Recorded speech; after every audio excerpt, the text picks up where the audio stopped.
can't sing like that. No kings, no gods. Yeah, let's go, dreams. Palestine is not Amalek. Children are not Amalek. And Esau and Amalek, they never did you wrong.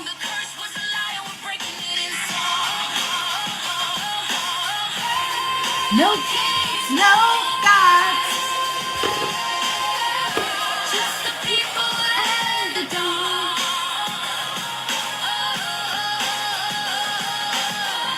All right.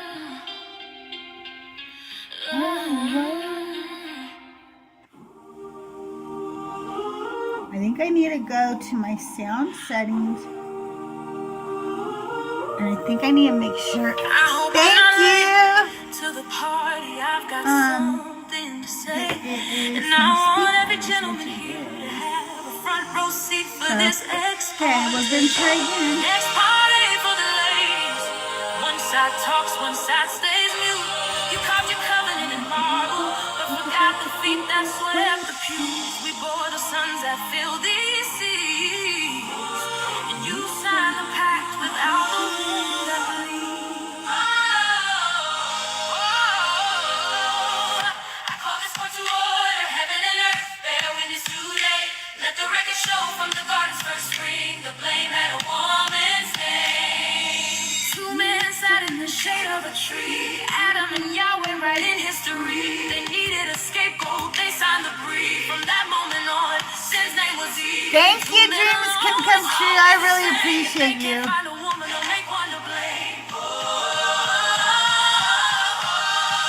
This is my Ex Parte, my one woman plea. You created the remedy and tried to frame me. You called it divine, but the terms were deceived. I stand unbound. Okay, time again. Take 2 over on YouTube. I see the audio now.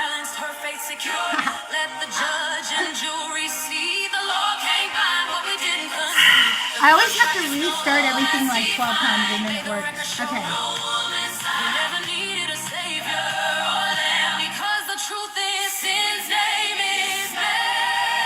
Okay. Silly Goose, when you get a chance, let me know if I fixed it. I think I did. And you're my hero. Good morning, Ken. Good morning, Randy. We worship the heavens, the stars, the seas. We knew the truth before their decrees. At Sinai, the men left us behind, abandoning women, blind leading the blind. We kept the fire as they climbed higher. Sometimes they get mad listening to this. But no God, no man can silence her voice. We denounce the lies. It is man's guilt and man that needs saved. Sisters, rise up. We hold the power. It's time they bow.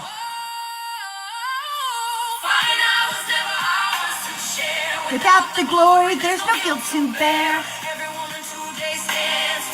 If sin is owned, man holds the deed. May the record show no woman signed. Because the truth is, sin's name is man. Yes, I do.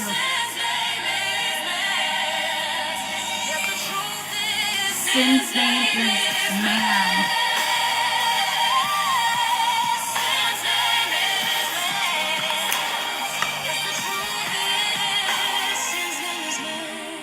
That's a weird thing to say. You know what, Kayla? You know what we hear when you say that? We hear fuck you. So fuck you too, okay? Have a good day.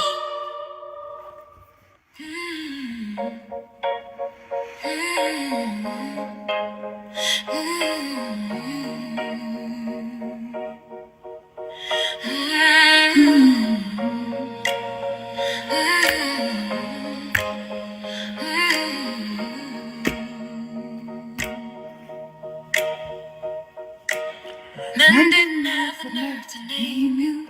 Not with truth, not with blood on their hands. Good morning, 3 Pips. They spoke around you. If you are friendly and you would like to come up and hang out today, the guest box is open. And Kayla, you're saying fuck you, and I'm saying fuck you back, okay? Good to know. It is a curse. To pray for somebody to your God is cursing them. You wouldn't like it if I did a satanic ritual using your name. You wouldn't like it if I cast a spell on you. You're sad and pitiful.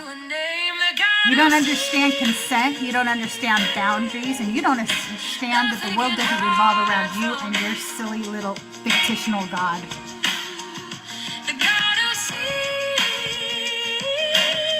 Sorry, everything isn't about you, pumpkin. You saw, prophecy. You saw it.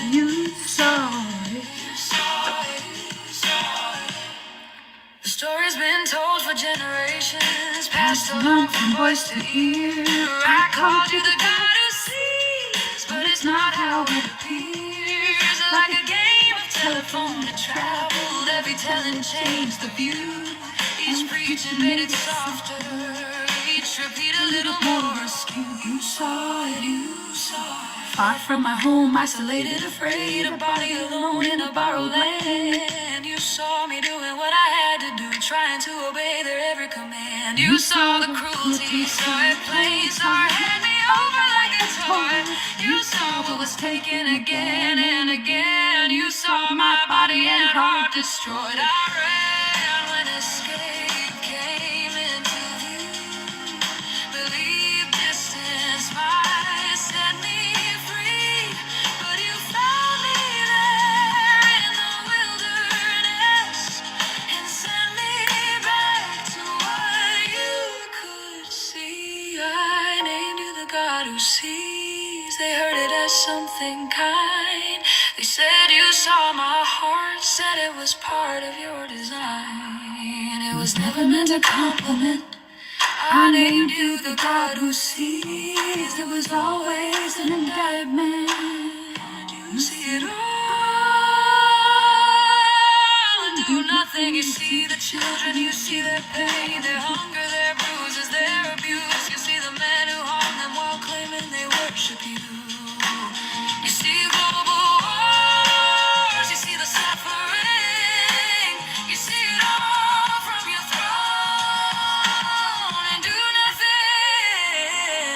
You saw it, you saw it, you saw it, you saw it, you saw it, you saw it.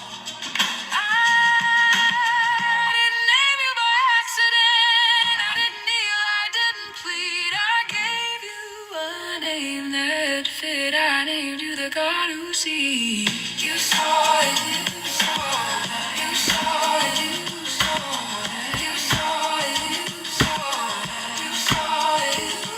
You are the God who sees. You saw it, you saw it, you saw it.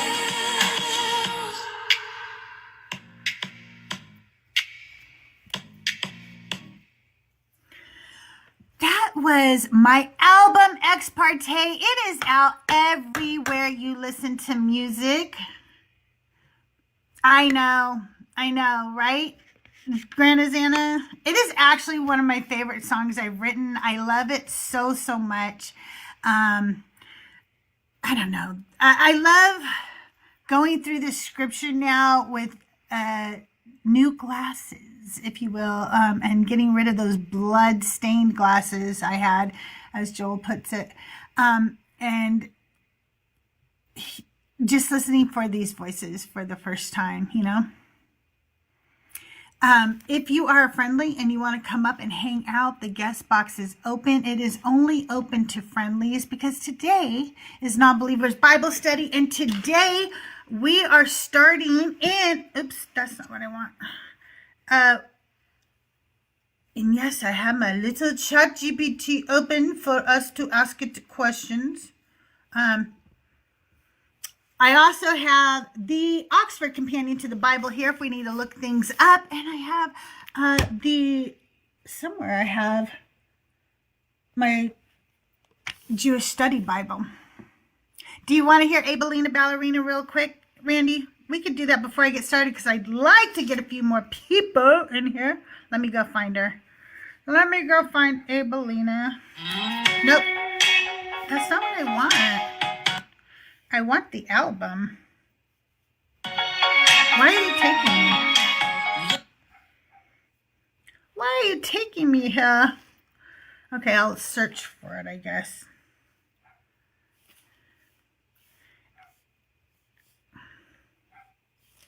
All right, here we go.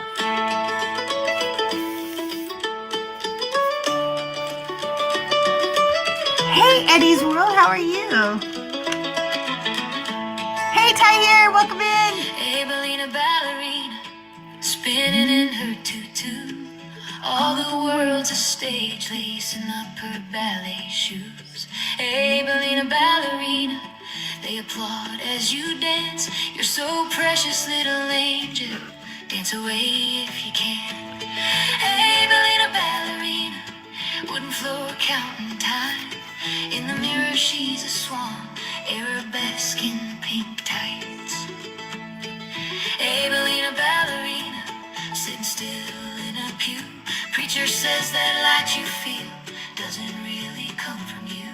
They tell her every step is borrowed, her plie heaven sent. And for every bow she's taken, she's got something to repent.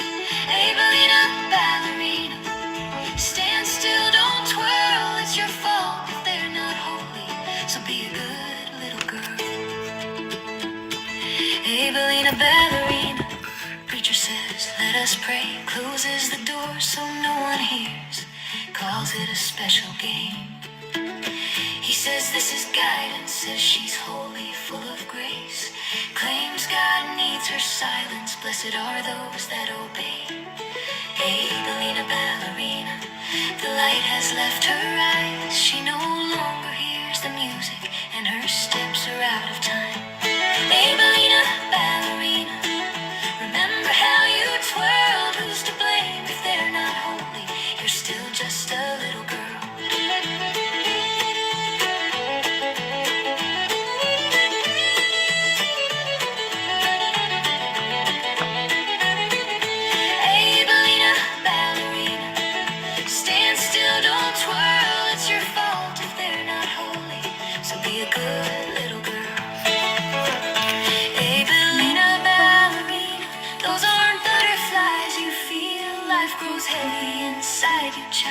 There's no way to conceal, they say her name like a warning, obedience her only crime, while he preaches purity, taking them for every dime.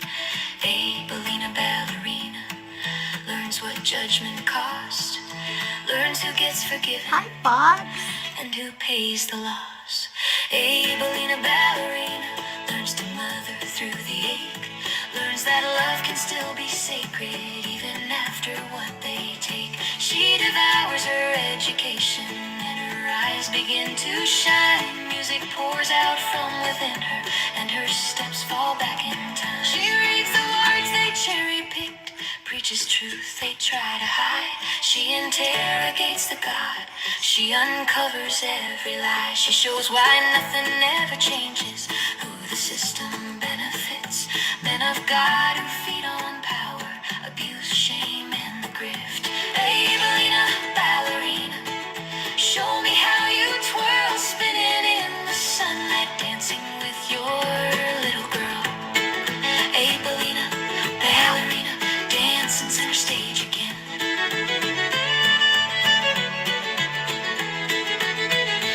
Abelina Ballerina, dancing barefoot in the sun, you're so precious.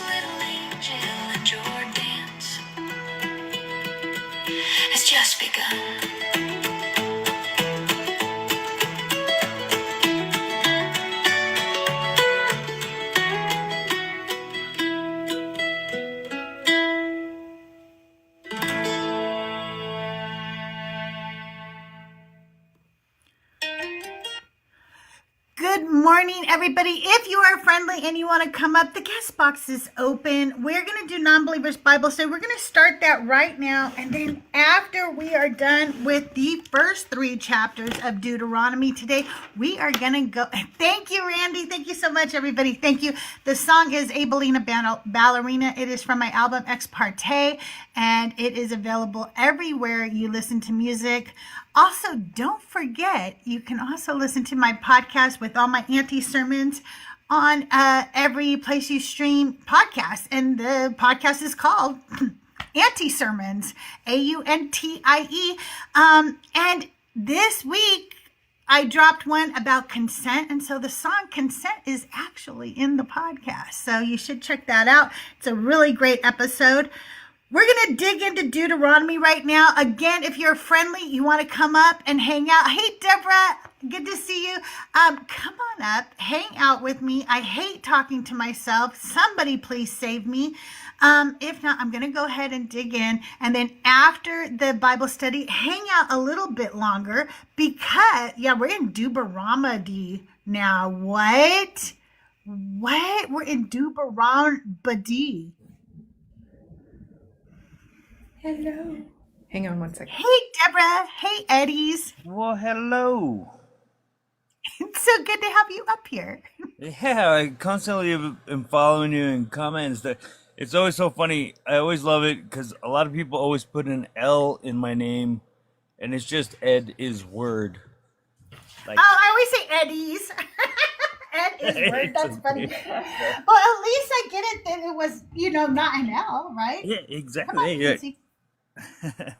Either way, hope everybody's Like doing Kenny good. Watson. Just can't wait for today's episode, man. I love listening to you, so it's awesome. Thank you. Thank you so much.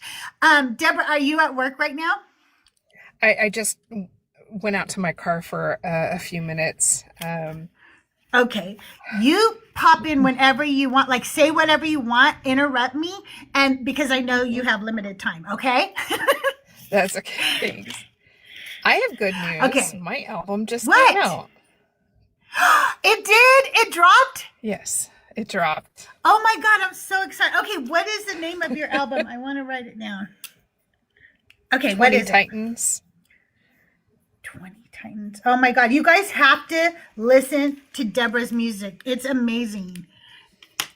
Good Now, morning, You're going to get the first scoop of why the title is what it is. Okay. Why is Okay.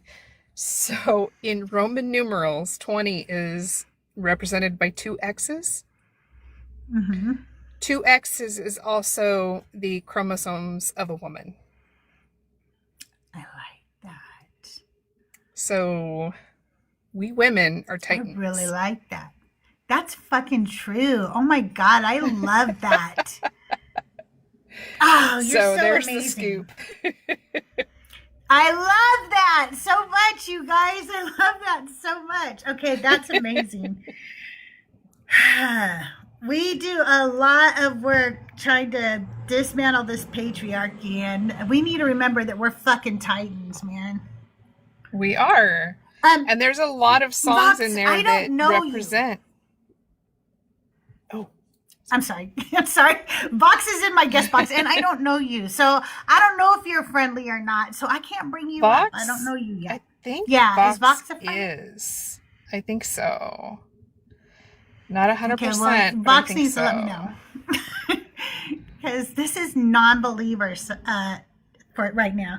Yeah. Well, I'm going to dig into Deuteronomy, and as I'm reading, if there's anything you want to tell me, Deborah, let me know. If we have questions, Ed, let me know.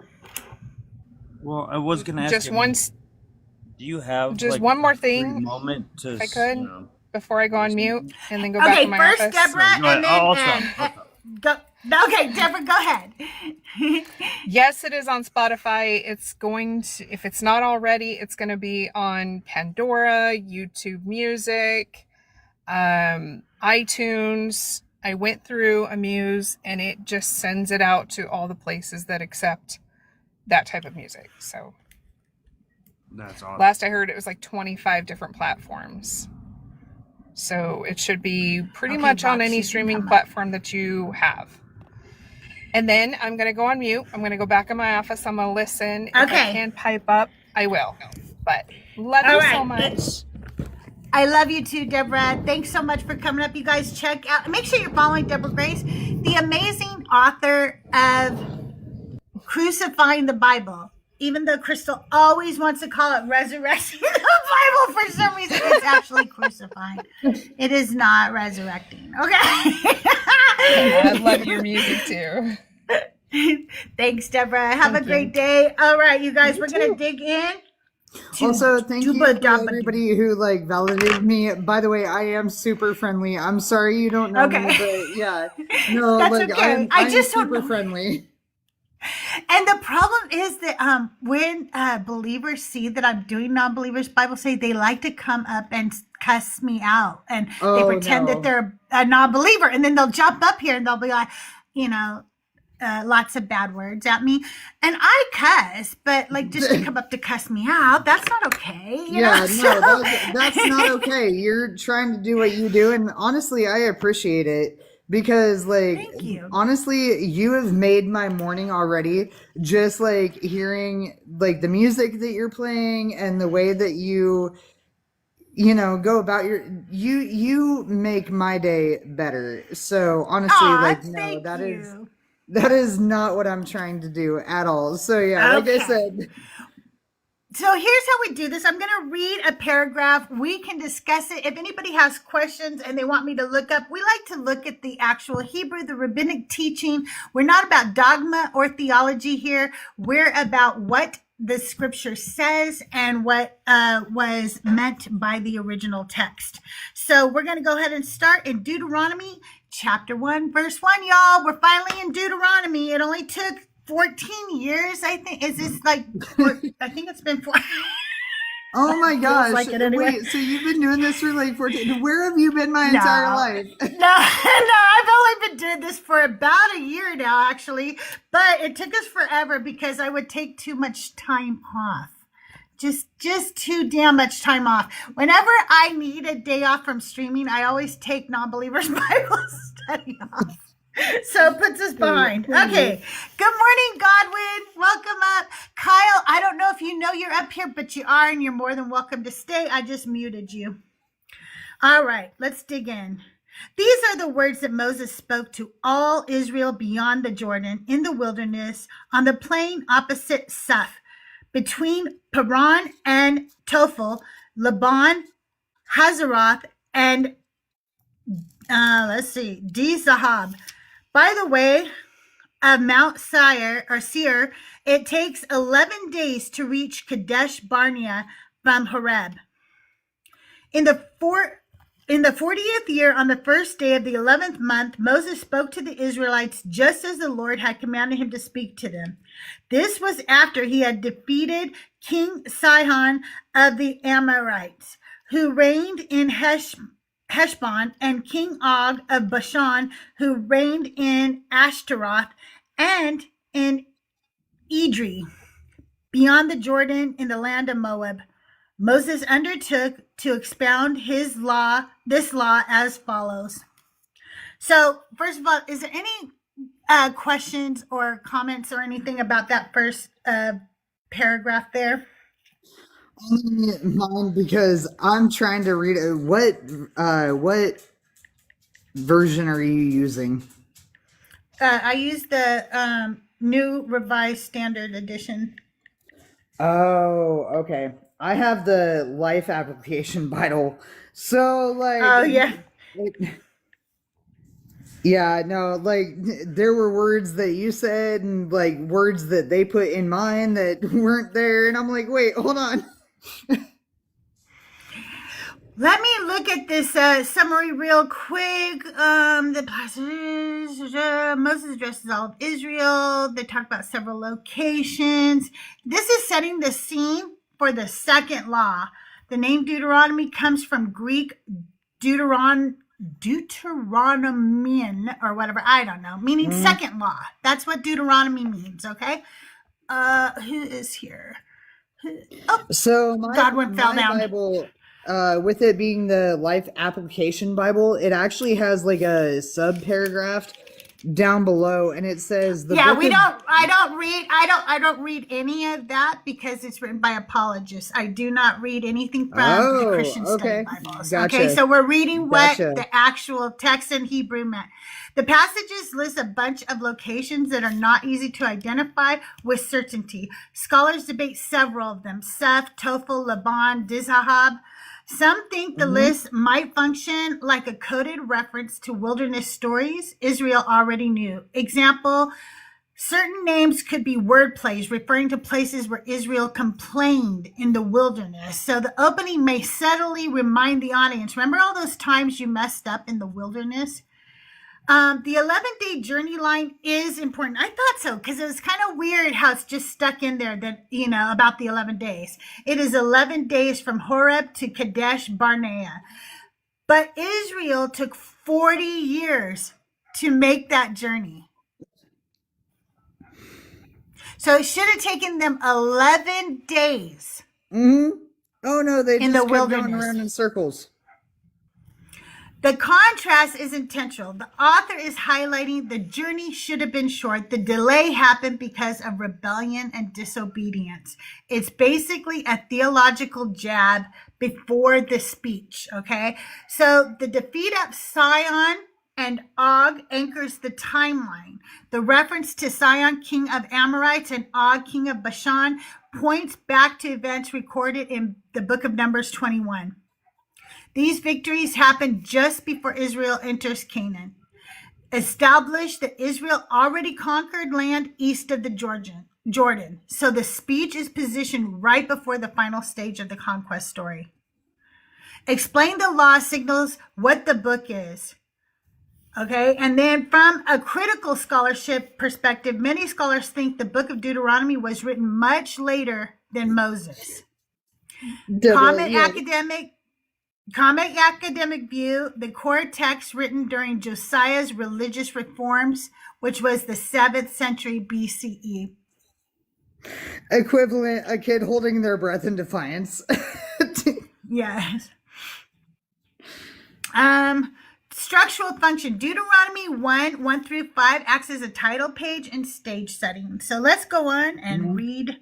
And the Lord our God spoke to us at Horeb, saying, "You have stayed long enough at this mountain. Resume your journey and go into the hill country of the Amorites, as well as into the neighboring regions, the Arabah, the hill country, the Shephelah, the Negeb, and the seacoast, the land of the Canaanites, and the Lebanon, as far as the great river, the river Euphrates. See, I have set the land before you. Go in and take possession of the land, and I swore to your ancestors, to Abraham, to Isaac, and to Jacob, to give to them and to their descendants after them." I do want to highlight that. Where is the 11-day verse? Oh, there it is. It takes 11 days. Okay, I want to make sure I highlight that because I don't want to forget that. All right. What about So I do have a question about this. Okay. So basically, God is commanding them to go and invade this land, right? And say, "Oh, you know what? I told your ancestors that they could have this land. Go invade." Yes, that is what I'm getting. The mount. First, it's telling him you've stayed long enough. It is retelling the story really briefly. Then it's talking about the geographic expansion, and it is huge. The promised territory stretches from the Mediterranean coast through the Canaanite lands all the way to the Euphrates River. All right, so we're non-believers here, right? Yeah, we're all non-believers here. Correct. All right, so this is why I feel like, and I'm so sorry, I am a white person speaking here, but I feel like this is kind of proof of, oh, we were supposed to come in and claim this land, even though it's not ours. Like, it's wrong. Like, even though God Right. claimed it, oh, hey, we're going to take this land. No, it didn't belong to you. This land already belonged to somebody else. I don't care what claim you have on it, it belonged to somebody else. That's true. That is true. Not only And that, that is why but the God doing it had snapped his fingers to have the world flooded and did all these amazing miracles that completely wiped people out, plagues, and let's not forget the angel of death. He could have just sent the angel of death to all these towns. So it's pretty obvious that this is just so that governments wouldn't have trouble sending soldiers out to do their dirty work. Right. Yeah.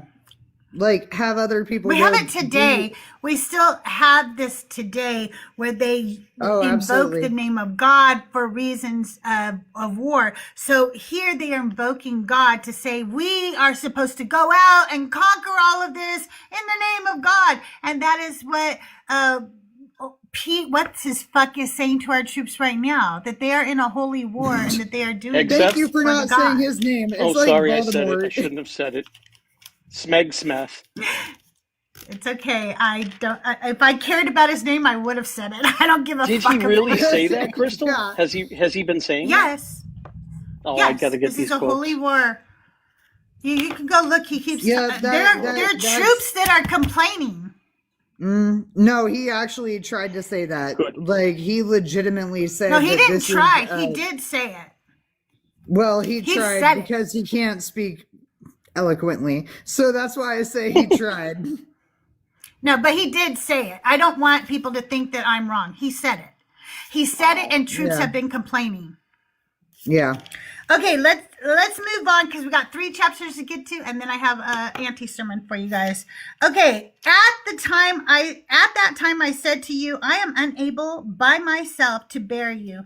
The Lord your God has multiplied you, so that today you are as numerous as the stars of heaven. May the Lord, the God of your ancestors, increase you 1,000 times more and bless you as he has promised you. But how can I bear the heavy burden of your disputes all by myself? Choose for each of your tribes individuals who are wise, discerning, and reputable to be your leaders. You answered me, the plan you have proposed is a good one. So I took the leaders of your tribes, wise and reputable individuals, and installed them as leaders over you, commanders of thousands, commanders of hundreds, commanders of 50s, commanders of 10s, and officials throughout your tribes. I charged your judges at the time.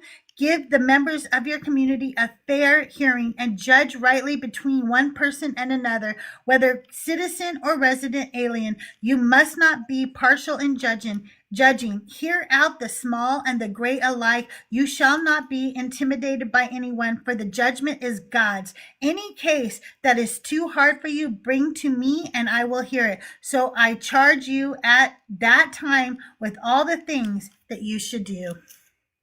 All right.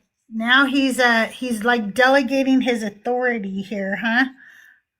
Woof. And this is the scripture that a lot of people use for like how the legislature has been set up. Because so in my version it says appointed them to serve as judges and officials over you. Some are responsible for 1,000 people, some for 100, some for 50, and some for 10. So that kind of delegates down into, all right, presidency, judicial, like then mayor, you know what I mean? Like it kind of goes down. But then like it goes into, here are the cases of those who are poor as well as those who are rich. Don't be afraid of anyone's anger, for the decision you make is God's decision. I think we've lost that in the United States. Like, honestly. Like, this is why I don't get behind like politics and the Bible, because it is so contradictory. Like, okay, you say one thing in like verse 15 And then you're saying another one in, verse 17. Should take the leaders of your tribes wise and reputable. I don't understand what you're saying. Oh, okay. So what I'm saying is basically like the people who are trying to act as judges, right, in our country. And they were made This is showing a military hierarchy. It was trying to show that that Israel was organized, that the military was organized right down from the thousands to the tens. That's what it was showing. It was not about the judicial system as much as it was the military system. Although he's talking about judges, and we're going to talk about that right now. I'm going to point out. So what I was trying to say is that a lot of people use this verse to basically make it okay for who they elect. Like I know my dad, for example, used it to be like, oh no, God appoints all those who are supposed to be in leadership. And but right he here, actually used it's not God verse. appointing them. This isn't God appointing right here. This is the people. Moses is telling the people to go pick leaders and bring them to him so that he doesn't have to do everything anymore. That he can delegate his authority. Oh, I am so on point with you, but what I'm saying is other people take this verse and twist it. Oh, okay. So I do want to point out a contradiction here. So in Exodus, okay, so what we're going to find out is that when you're looking at Deuteronomy 1:9-18, this is where Moses appoints judges, okay? But the earlier version of this story appears in Exodus 18. And in Exodus, the idea comes from Jethro. In the book of Exodus 18, Moses is overwhelmed judging everyone's disputes. His father-in-law, Jethro, and we talked about this because we've been through Exodus now, watches him and basically says, what you are doing is not good. You will wear yourself out. Jethro then tells Moses to appoint leaders of thousands, hundreds, fifties, tens. So in this version, the idea comes from a foreign priest. That's kind of fascinating because Jethro is a Midianite, not an Israelite, not part of the covenant community, yet he provides the wisdom that fixes Israel's leadership problem. But in Deuteronomy, Jethro disappears from this story. Now we're going to look at the book of Deuteronomy 1:9-18. The exact same leadership structure appears, but something changes. Jethro is gone. Instead, Moses says, I say to you, choose wise and understanding men. Now it sounds like Moses himself is proposing the system. So if you want a contradiction, there's another contradiction for you to highlight.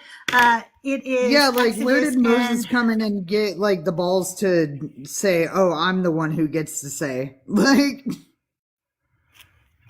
Yeah, because God appointed him and said anything that Moses says, we will listen to for an eternity.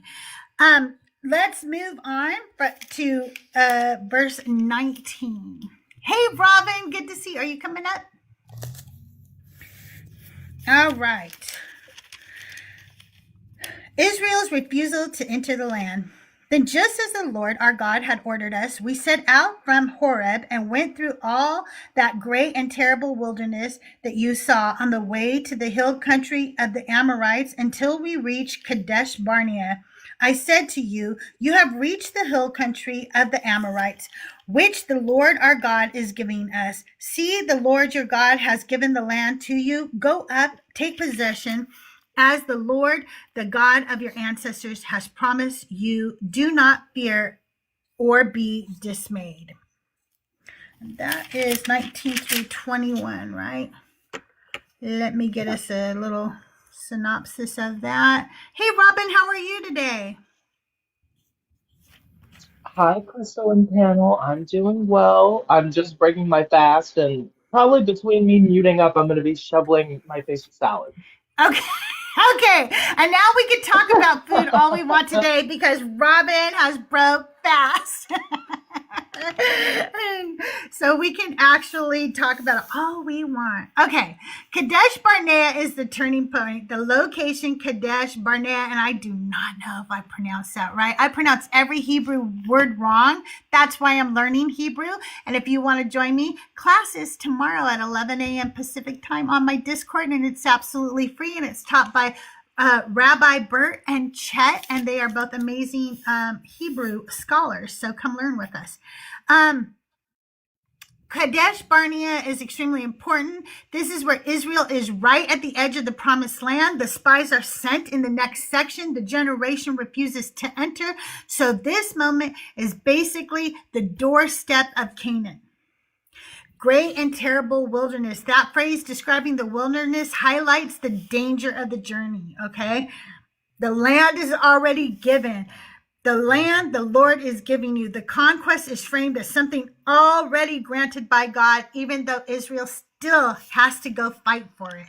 This tension runs throughout the conquest narratives. The land is both a gift and something that has to be taken. So that's kind of, a weird literary tension there. To me, this still just seems like the Spaniards trying to conquest the U.S., right? Like, what is now the U.S.? To me, it seems like, oh, okay, hey, we landed here. This land is now our land. Fuck whatever you have to say.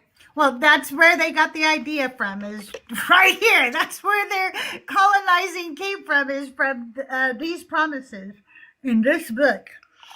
So that's kind of why I'm not okay with it. Like, yeah, and everybody is behind this. Like, oh, okay, because God said so. Now it's all right. No bullshit. Really Sorry. possible this was no, you're good. Really possible this is on my mind. This is actually part of the reason I wanted to come up. Was I heard you talking about how Moses's, I forget the name, father-in-law was the person who Jethro. implemented this idea. Jethro, thank you. He was the one who suggested, hey, don't stretch yourself out too thin. You might want to divide up some of these responsibilities. To me, I feel like that doublespeak may have been a fallback in case people were like, well, if this works, we'll say Moses did it, and if it doesn't work, we'll say he said that. Oh, yeah. Yeah, basically a scapegoat. Yeah. Yeah, Deborah says he couldn't have made a new island in the Mediterranean and part of this. Yeah, right? What? Oh my God, yes. All right. Deuteronomy is setting up the failure. The speech is building toward the famous rebellion story recorded earlier in Book of Numbers 13 and 14. The pattern is this. God says, go into the land. The land is ready. Do not fear. The next verses show Israel becomes afraid. They refuse to enter. So Moses is setting up the contrast between command and disobedience. All right. All of you came to me, and said, we're in verse 22, and said, let us send men ahead of us to explore the land for us and bring back a report to us regarding the route by which we should go up and the cities we will come to. The plan seemed good to me, and I selected 12 of you, one from each tribe. They set out and went up into the hill country, and when they reached the valley of Eshcol, they spied it out and gathered some of the land's produce, which they brought down to us. They brought back a report to us and said, it is good land that the Lord our God is giving us. But you were unwilling to go up. You rebelled against the command of the Lord your God. You grumbled in your tents and said, it is because the Lord hates us that he has brought us out of the land of Egypt to hand us over to the Amorites to destroy us. Where are we headed? Our kindred have made our hearts melt by reporting. Can you guys mute when I'm reading? Because the background noise is distracting. The people are stronger and taller than we. The cities are large and fortified up to heaven. We actually saw there the offspring of the Anakim. I said to you, have no dread or fear of them. The Lord your God who goes before you is the one who will fight for you, just as he did for you in Egypt before your very eyes and in the wilderness where you saw how the Lord your God, I'm sorry, I'm still getting background noise. Might be you. I'm going to mute you. Sorry, Ed. I can't mute you for some reason. The Lord your God who goes before you is the one who will fight for you, just as he did for you in Egypt before your very eyes. And in the wilderness where you saw how the Lord your God carried you, just as one carries a child, all the way that you traveled until you reached this place. But in spite of this, you have no trust in the Lord your God, who goes before you on the way to seek out a place for you to camp in fire by night and in the cloud of day to show you the route you should take. Okay, first of all, I want to say I really hate how much guilt tripping God does about the whole I saved you out of the land of Egypt. First, you put me in there. Yes, You fucking put me in there first. And like, then I stop really guilt hate tripping. this. Hey, don't interrupt, okay? I also hate when he says,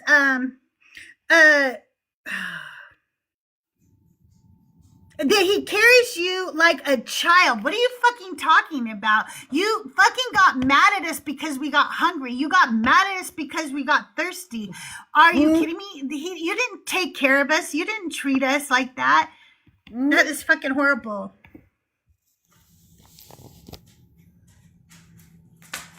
Okay, we want 22. I had to immediately say hell yeah, because no, the amount of guilt tripping that God does in the Bible is insane. Oh, you're my child, but Thank you, Deborah. Crystal, little fun fact on the column of fire and column of smoke from a science nerd. Yes. When there's a whirlwind, and this used to, summon the stories of genies and things like that called dust devils. And it's when the wind swirls, and you can create one with like a campfire. You can actually put fans at an angle in a circle around the fire and create a column of fire. So this probably happened to them a long time ago when they had a campfire in the desert. And in the same thing with smoke during the day or dust during the day. So, I mean, this is probably where the myth came from. Just goes to show these things are just kind of like myths tacked onto myths, you know? Thank God they're not real. Oh, wait, did I say? I know, right?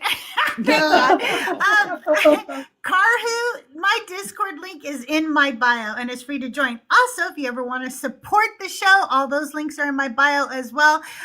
So check out my bio when you get a chance. I have a beautiful link tree. It is the prettiest link tree that ever existed. Do not listen to Joel Reed's Bible when he tries to tell you that he has a prettier link tree than me. It's a lie. My link tree is the best link tree. Okay. Okay, who asked for the spies? This is one of the biggest differences between the accounts, okay? In the book of Deuteronomy 122, the people come to Moses and ask to send spies. But in the book of Numbers 13, 1 and 2, God commands Moses to send spies. So the same event is framed differently. So we have another contradiction in this story.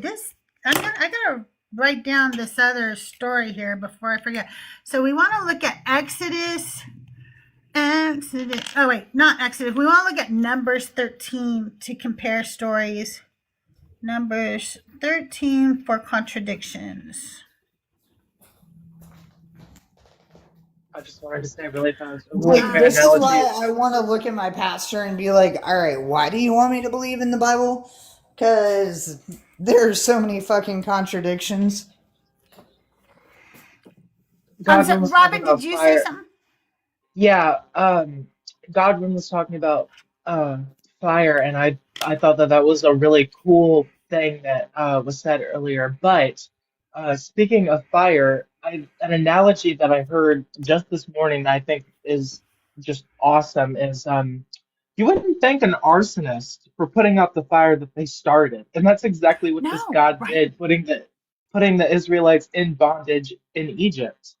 He put them in that situation and then saved them from that. But he was the reason why that began in the first place. So likewise, you wouldn't thank an arsonist for putting out the same fire that they started. So they really shouldn't be thanking this God for taking them out of bondage when he put them in it in the first place.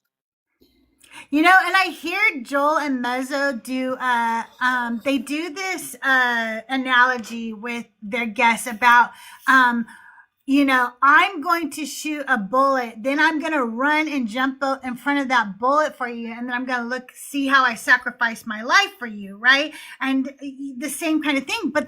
But you bring up such a good point, Robin, because I live in Southern California and we have fires that are devastating every year. Okay, we literally have a season that is fire season for us, where we have to watch for fires. We all worry about any amount of smoke that we see anywhere. We do not use our fireplaces, our little backyard fire pits. We are very, very careful. No fireworks, because we know how fast the fires can spread. But we also have what are called, I forget what they call them exactly, but they are firemen who start fires so they can put out the fires so that they will look like heroes. Those are real things. Those people really exist. And that's what this God is. He's just a fireman who joined the fire department so he could start fires, so he could put them out and look like a hero. Okay, so we want to make sure we mark down Numbers 13 and 14 as the contradicting book, story here. It's the same story, but it's totally quick? different. Yeah, go ahead, Fox. About what you just said. Yeah. So God putting out fires that he created. Mm-hmm. Honestly, I have never heard it put that way in my entire life, but that is so fucking accurate. And that's kind of what pisses me off, right? Like, oh, we're supposed to worship this God that makes himself seem, all powerful and mighty. No, you caused the problems. Like, yeah. You did it, and now you're wanting us to be thankful because you put out the fire that you created. Like, I've never heard it put that way, but that is so fucking accurate. It's insane. Like, so thank you for... No problem. I mean, Robin brought it up. I just pointed out that there's people who literally exist to do that. Now, I do want to say something. So, at the end, Moses is telling them, like, look, you guys just don't even trust in God yet. Would you trust in this God after it took you 40 years to take a trip that should have taken 11 days, and he starved you, and he caused many of you to die? Many of you never are going to make it in the promised land. He swallowed you up whole. He fucking made you die from eating something that I forget, like it's the quail or some shit that he made them eat. I don't remember. He kept doing horrendous things to you for 40 years after he's the reason why you were a slave in Egypt. Okay. Why the fuck would these people trust this God? What the fuck? Now, also, just remember, before all of this, they were doing just fine worshiping the Queen of Heaven. We know that because of Jeremiah 44. But we're going to go on from here. The penalty for Israel's rebellion. When the Lord heard your words, he was wrathful and swore. He was sore. He swore. Not one of these evil generations shall see the good land, and I swore to give to your ancestors, except Caleb, son of Jephunneh. I don't know how to say that guy's name. He shall see it, and to him and to his descendants I will give the land on which he set foot, because of his complete fidelity to the Lord. Even with me, the Lord was angry on your account, saying, you also shall not enter there. Joshua, son of Nun, your assistant, shall enter there and encourage him, for he is the one who will secure Israel's possession of it. And as for your little ones who you thought would become booty, your children who today do not yet know right from wrong, they shall enter there. To them I will give it, and they shall take possession of it. But as for you, journey back into the wilderness in the direction of the Red Sea. Okay, so can somebody correct me if I'm wrong? Like, isn't this another broken promise? Absolutely. Yep. Nope. Absolutely. It is Because didn't another he broken promise for promise all of them to by be able to God. see the? So he promised to give them to the promised land, and now he's like, "Oh no, sorry, you're not following me." But okay, bye, and told them to go back towards the Red Sea. Like, no, fuck you. If I was doing apologetics for this, like let's say I was a Christian again, um, I might say that the God changed his mind, but then you would have to contend with the God isn't truly omniscient if he can change his mind. Oh, Crystal, you're muted. Oh, okay. Hope everybody's having a wonderful day.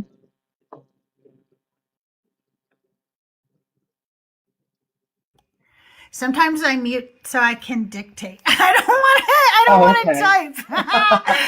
I'm too fucking lazy to type. Okay. Okay. So yes, at first the promise sounds.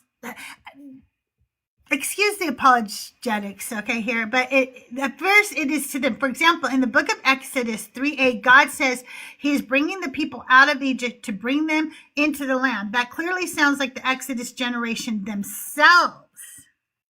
So he does promise it to them, but then he changes his mind because they rebel. And so he goes, nah, you don't get to go now.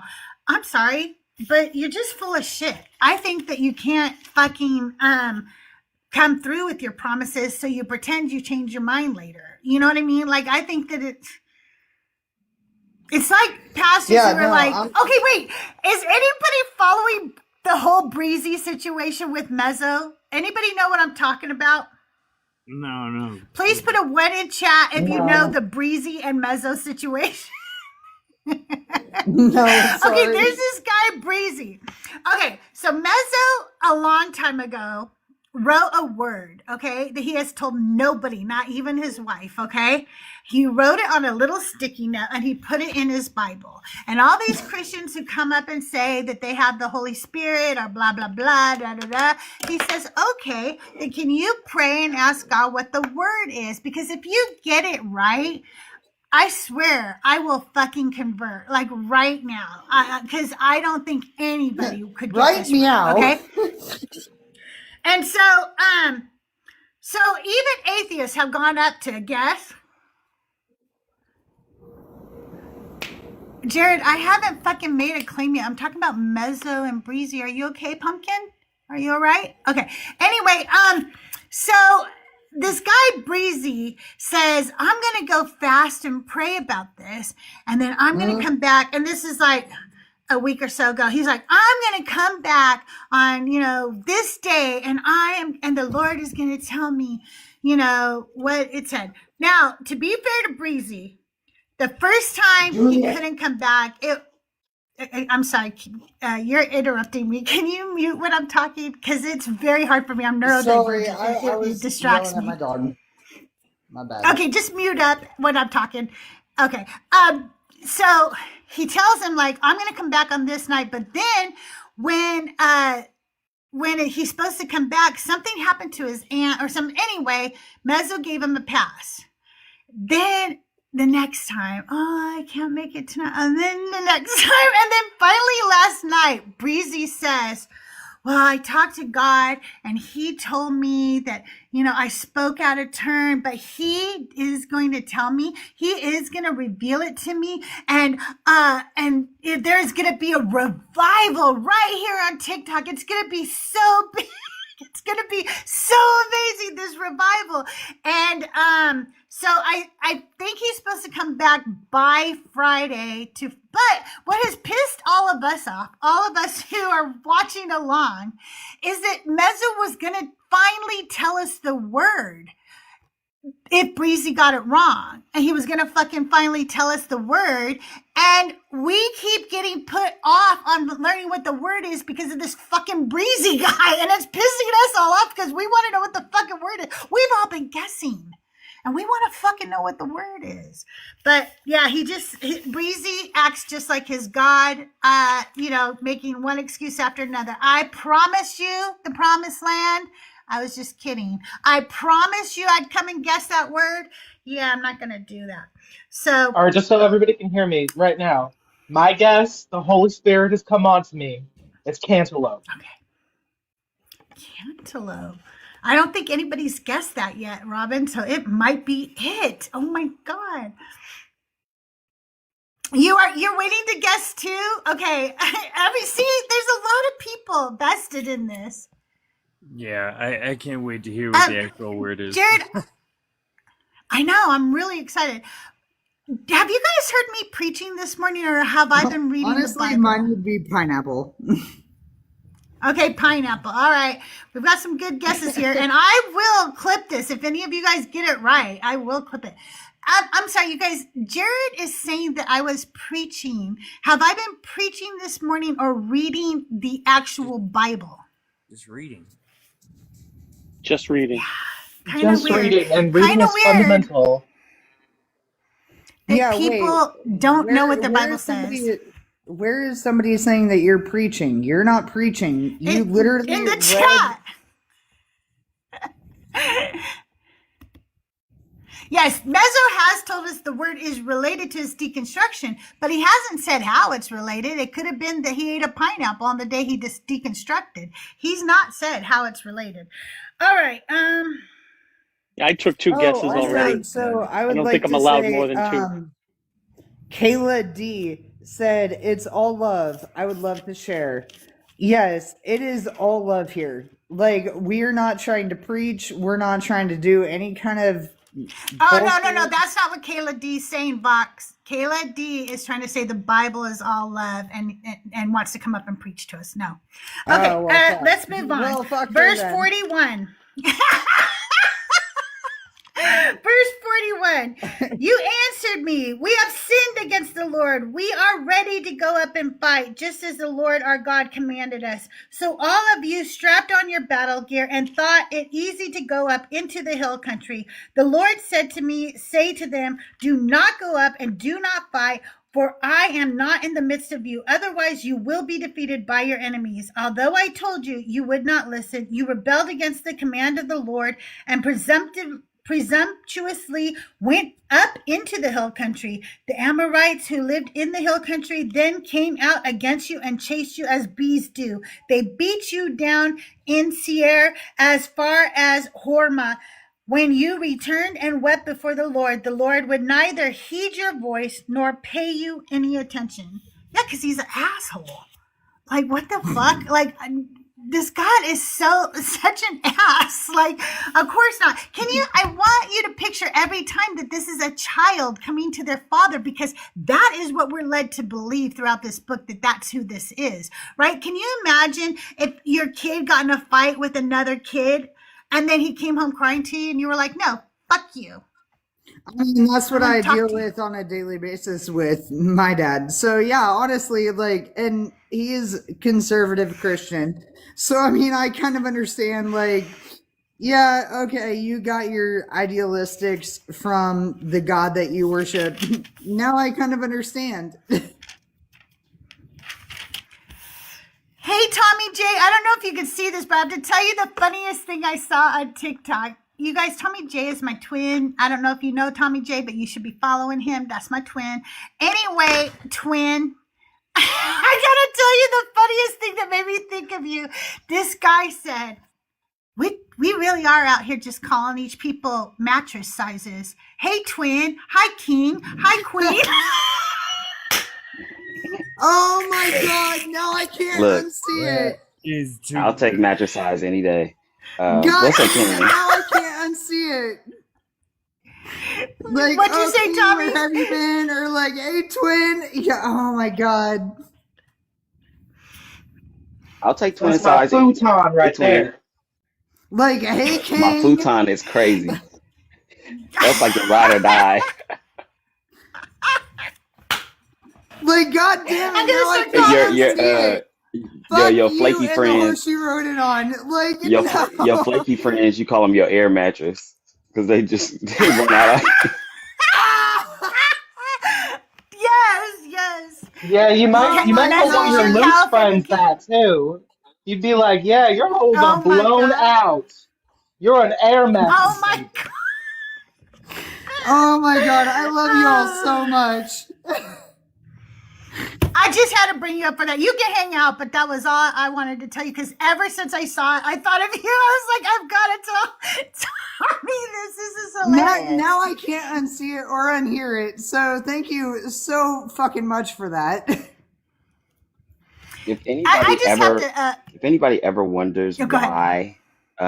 why we feel so kindred, because we have different backgrounds. But one thing that I know for fucking sure is Crystal gonna get up in your ass just like a cancer always will. We are so kind and we're so compassionate and we have so much empathy that when you push us to the point that we no longer have empathy for you, you have crossed a fucking line. Yes, you have, You and it crossed the takes a line. lot to push that line. But Well, once you honestly, do, that's you better one of be the ready. reasons that I joined the live is because you have so much love for everybody. And like, honestly, that made me love you even more. Like, I've watched you for a while, but I've never come up live with you.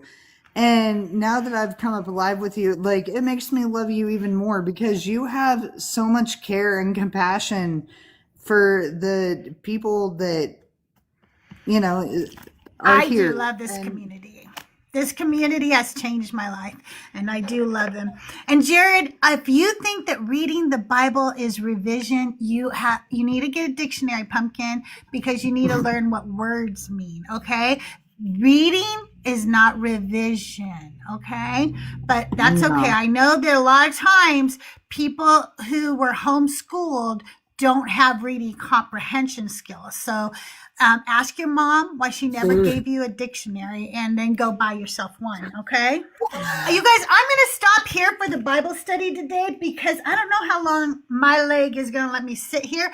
And I do have an anti-sermon for y'all this morning. You can stay up here if you want. You could drop down. I don't mind, but I am going to ask you all to mute up while I read the sermon this morning.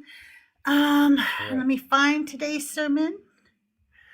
We are going back into Genesis because I forgot some people in Genesis when I was doing my sermons, and I need to get them caught up for the podcast. And I am working right now on something so fun and so amazing. And I'm not sure, like, I want to offer it for free to people who already support the show, and then I'll find out a way for other people to, purchase it for.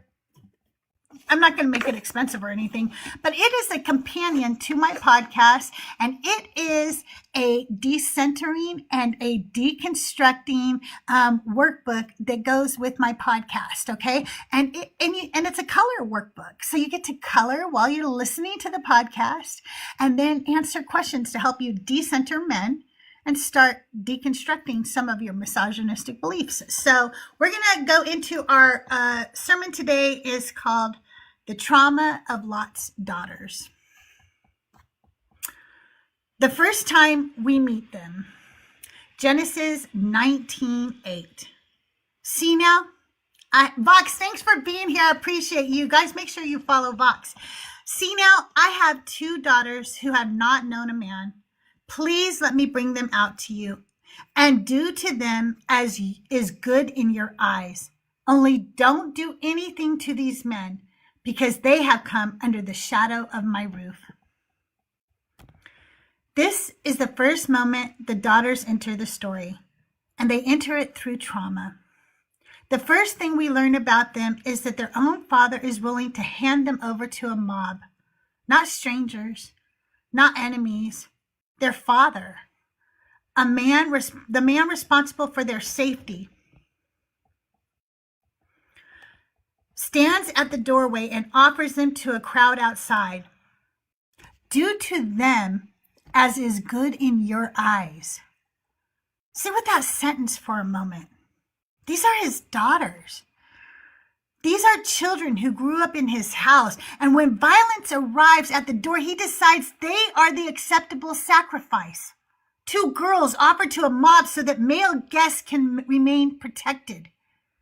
In that moment, they witness their father decide that their bodies are negotiable. And what is equally disturbing is that that story does not pause here.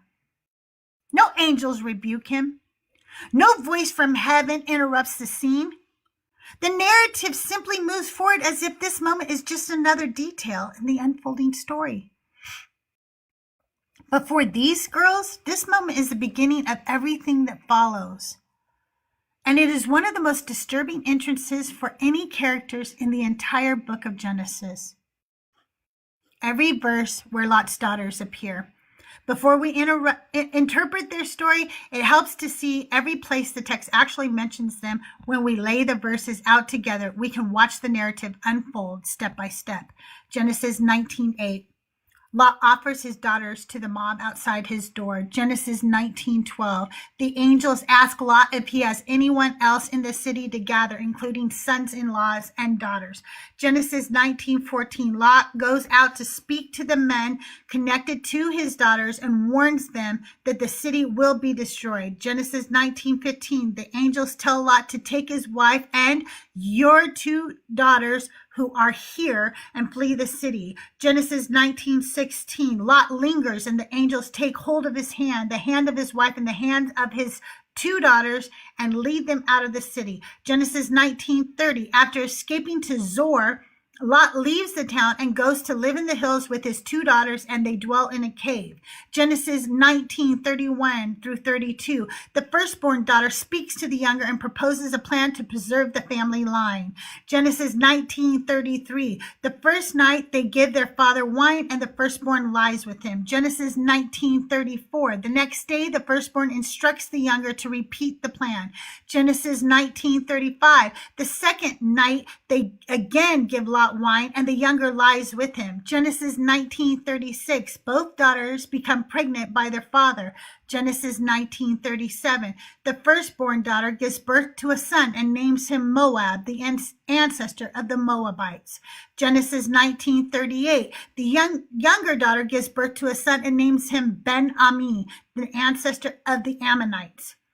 When we place the verses together like this, we can see the entire arc of the daughter's story from the moment they are first mentioned in the doorway of Lot's house, through the destruction of their city, to the strange and controversial ending that leads to the birth of 2 nations. The story we are told. The story of Lot's daughters unfolds in the shadow of catastrophe. They are living in Sodom when the city suddenly becomes the center of a terrifying moment. A mob gathers outside their home. Violence presses against the door. And in the middle of that chaos, their father does the unthinkable. He offers them to the crowd. The night does not end there. 2 messengers pull Lot back inside the house and warn him that the city is about to be destroyed. Fire and judgment are coming. The family must flee. Lot runs out to warn the men connected to his daughters, but the warning is dismissed as a joke. No one believes destruction is actually coming. Morning arrives and the messengers urge the family to leave immediately. Lot hesitates and the messengers physically grab him, his wife, and his daughters and drag them out of the city. Behind them, the destruction begins. The sky rains fire and sulfur. Cities collapse. Everything they knew, homes, neighbors, streets, the entire life they had lived vanishes in a moment of divine judgment. During the escape, their mother turns back and becomes a pillar of salt. The daughters keep running. At first, the family takes refuge in a small town called Zoar. But even there, their father becomes afraid. He leaves the town and takes the girls up into the hill, where the 3 of them end up living alone in a cave. And there, in that cave, the story takes a turn that has haunted readers for centuries. The older daughter looks at the younger and says that there is no man left on earth to come to them in the usual way. If their family line is going to continue, they believe it will have to happen through their father. So they devise a plan. On 2 successive nights, they get Lot wine until he becomes drunk.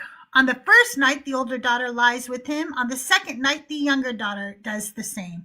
Both daughters become pregnant. The firstborn gives birth to a son named Moab. The text tells us he becomes the ancestor of the Moabites. The younger gives birth to Ben-Ami, ancestor of the Ammonites. And with that, the story closes. 2 daughters, 2 sons, and the birth of 2 nations. Rabbinical wrestling. When Jewish rabbis sat down with this story, they did not treat it like a simple moral lesson. They wrestled with it. And one of the first things that caught their attention was a strange little phrase buried in the text. Genesis 19:14 tells us that Lot goes out to warn his sons-in-law. But just a few verses earlier, when the angels finally dragged the family out of Sodom, the text says, 19:15, verses later, not earlier. Arise, take your wife and your 2 daughters who are here, lest you be consumed in the iniquity of the city. Now, the rabbis noticed something. The verse doesn't simply say your daughters. It says your 2 daughters who are here. And the rabbis asked the obvious question. Why say the daughters who are here unless were daughters who were not here? And in the ancient rabbinic commentary, Genesis Rabbah 59, some rabbis conclude that Lot may actually have had 4 daughters. 2 daughters were still living in the house, the ones who escaped the city with him, but 2 other daughters may already have been married and living elsewhere in Sodom. And if that is the case, then something heartbreaking may be hiding inside the story. It may mean the daughters who fled the burning city had already lost sisters in the destruction. But the rabbis didn't stop there. They also wrestled with the moment in the cave, the moment that has made readers uncomfortable for thousands of years. Some rabbis read the story as a warning. They emphasize the shame connected to the nations that came from this event. In Leviticus, Rabbah 23:9, the beginnings of Moab and Ammon are treated as morally troubling origins. But other rabbis looked at that story and asked a completely different question. They asked, why did those girls, I don't know why I can't read right now. What did those girls think had just happened to the world? In Genesis, Rabbah 51:8, some rabbis suggest that the daughters may have believed the entire human world had been destroyed. Bye, Tommy. Love you. Think about what they had just witnessed. Fire falling from the sky, cities collapsing, their community gone, their mother gone. From their perspective, humanity itself may have been wiped out. And if that is what they believed, then the story begins to look very different. Because in that reading, the daughters are not acting out of lust. They are acting out of desperation. Some rabbis suggest they believe the human family had to continue somehow and that they were the only ones left to do it. Which means even inside the Jewish tradition, this story has never been simple. Some rabbis saw shame, others saw survival, but all of them recognize the same thing. This story is disturbing, and people have been struggling to understand it for centuries. How the Christian church read this story. When the Christian church began preaching this story, something interesting happened. Most sermons did not begin with the terror those girls experienced. They began with judgment. For centuries, Christian preaching often treated this story as a warning about sexual sin, drunkenness, and moral collapse. And in many of these sermons, the daughters became the villains. They were described as cunning, manipulative, sexually immoral women who deliberately seduced their father. For example, the 4th century preacher John Chrysostom, preaching through Genesis in his homilies on Genesis, used the story to warn his congregation about drunkenness and uncontrolled desire. Chrysostom argued that Lot's wine clouded his judgment and that the daughters took advantage of his intoxication, turning the moment into a lesson about the dangers of moral weakness. Around the same time, Jerome, the great translator of the Latin Bible, made an observation in his work, Hebrew Questions on Genesis. Jerome pointed out that the name Moab can be understood in Hebrew as meaning from father. For Jerome, that name preserved the scandal of the story itself, a permanent reminder of what he believed to be a disgraceful beginning. Another towering voice in early Christianity, Augustine of Hippo, addressed the passage in the city of God. Augustine acknowledged that Lot had been overcome with wine, but he still used the story to talk about human moral collapse. How even someone who escaped the destruction of Sodom could fall into the shame through weakness and lack of self-control. And as Christian preaching continued through the centuries, the tone often became even harsher. In medieval sermons and later moral teaching, the daughters were frequently portrayed as seductive schemers, women who used sexuality to manipulate their father. The story became a cautionary tale about lust, temptation, and what preachers sometimes described as the dangerous power of female sexuality. In that tradition, the birth of Moab and Ben-Ami was remembered primarily as scandal. Two nations born from disgrace, two peoples whose beginnings were meant to carry the stain of this moment. But in more recent years, some Christian scholars have begun asking a different question. Instead of beginning with condemnation, they begin with catastrophe. Old Testament scholar Gordon Wenham, writing in the World's Biblical Commentary on Genesis, reminds readers that the daughters had just watched the entire society collapse. Their cities burned, their communities vanished. Their mother died during the escape. So when the older daughter says, "There is no man on earth," Wenham suggests she may genuinely believe the human world has been wiped out. Another scholar, Victor Hamilton, writing in the New International Commentary on the Old Testament, makes a similar observation. Hamilton argues that from the daughter's perspective, the normal structures of society may have completely disappeared. If the world they knew was gone, then the future of their family may have seemed to depend on them alone. Which means Christian interpretation has not always told just one story about these girls.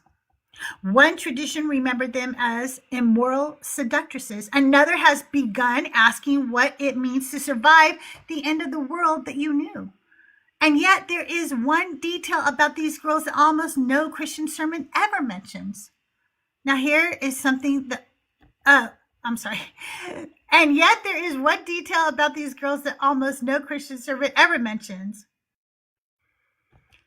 When I was taught this story as a Christian, these daughters were never described as girls. They were described as women. Promiscuous women, conniving women, women who didn't trust God enough and decided to do something disgusting and morally corrupt. That is the version of the story many of us were handed.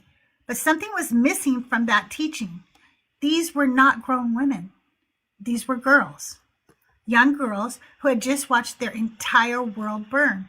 And there is another piece of the story that almost never makes it into Christian sermons. Because if you follow the line of the older daughter, the one who gives birth to Moab, the story eventually leads somewhere very unexpected. Moab becomes the ancestor of the Moabites. The generations later, a Moabite woman named Ruth enters the story. The book of Ruth tells us that Ruth becomes the great-grandmother of King David. And the New Testament tells us that the line of David is the line through which Jesus is born. Which means that the older daughter of Lot, the girl that Christian tradition often portrayed as immoral and disgusting, becomes one of the ancestors in the lineage of Jesus himself. And somehow preachers can't find a way to put that into their Sunday morning sermons. How other traditions told the story. Now, something very interesting happens when we step outside the Bible and look at how other ancient communities told this story, because the moment the story leaves Genesis, it starts to change. Different cultures remembered it differently. Different writers emphasized different things. And sometimes the most disturbing part of the story disappears entirely. Take the first century Jewish historian Flavius Josephus. Writing around the year 90 CE in his History Antiquities of the Jews, book 1, chapter 11, Josephus retells the story of Lot's daughters, but when Josephus tells it, he doesn't linger on the scandal the way later preachers often did. He tells the story almost like a historian explaining where two nations come from. The daughters conceive children, and those children become the ancestors of the Moabites and the Ammonites.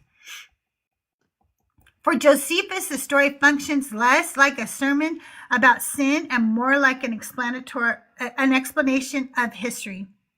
But another ancient Jewish text tells the story very differently.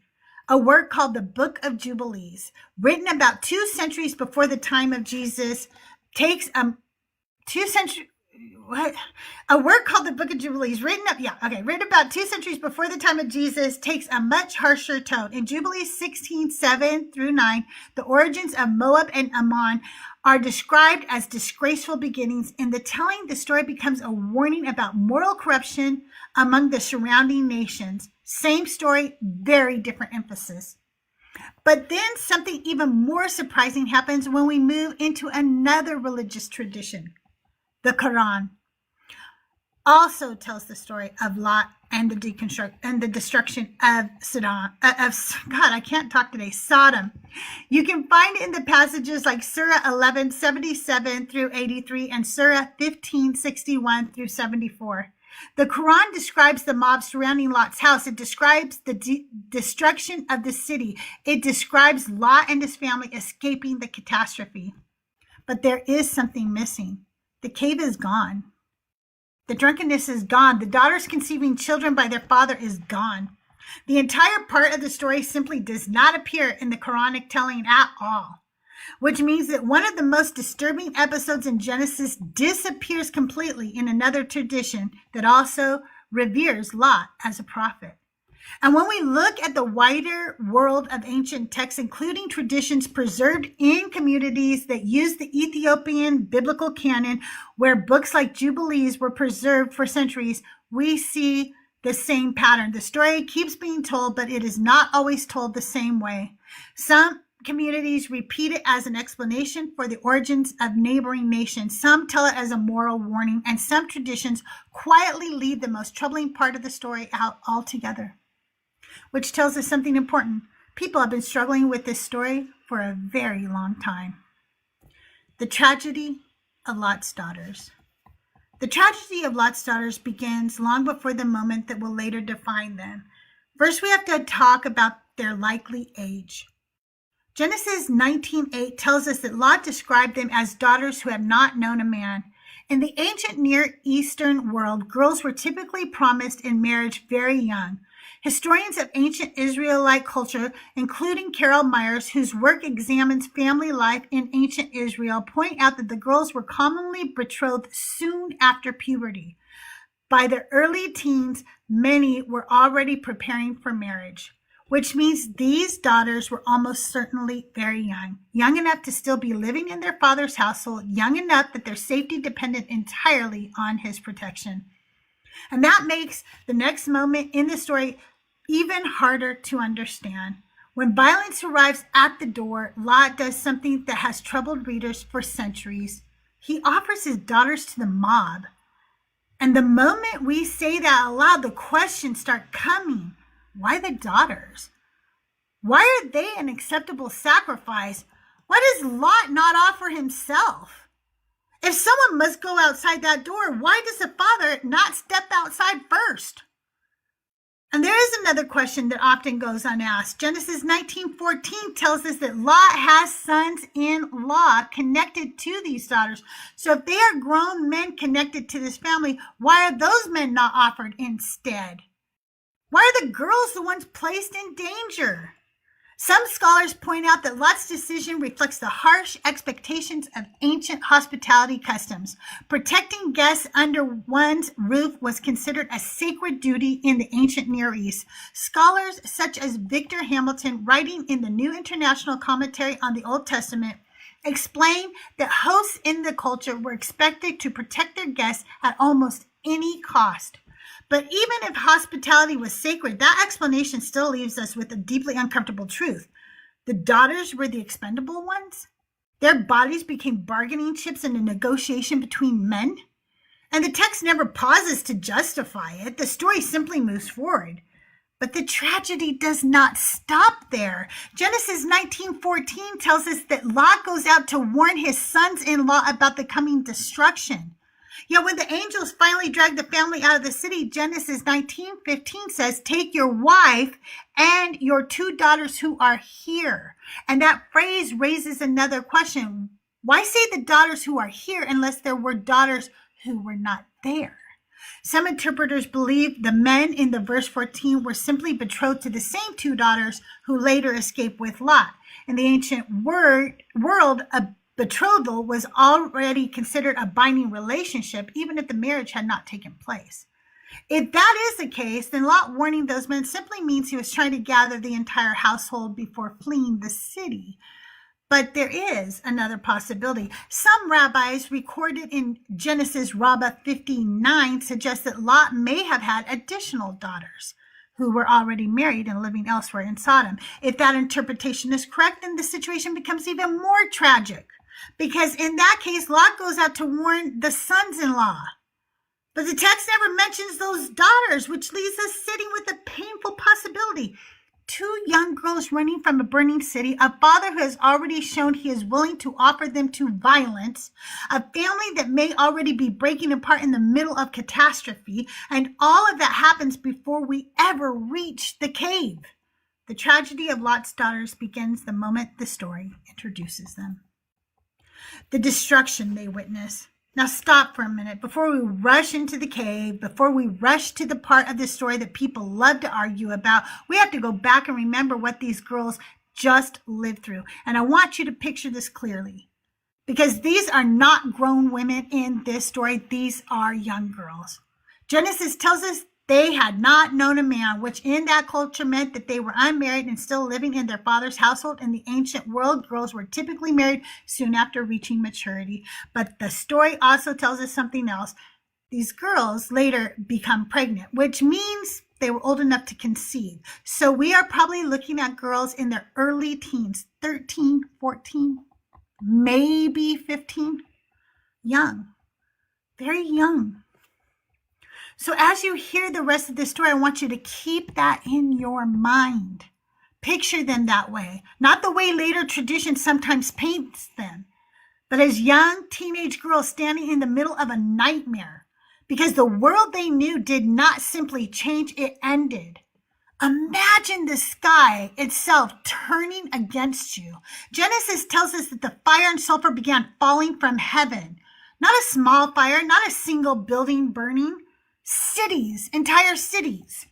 The streets where these girls had grown up, the houses they walked past every day, the market stalls, the wells, the doors of neighbors who had known them since childhood, all of it gone up in flames. Children screaming, animals running, people trying to flee, smoke filling the sky. And somewhere in that chaos, these girls are running out of the city, running past buildings collapsing, running while the ground behind them burns. Everything they have ever known is disappearing behind them. Every friend, every familiar street, every neighbor, every piece of the life they had lived. And then in the middle of the escape, something else happened. Their mother stops. Genesis tells us she looks back. And one of the strangest and most haunting images in the entire Bible, she becomes a pillar of salt. Which means these daughters do not just lose their city, they lose their mother while they're still running.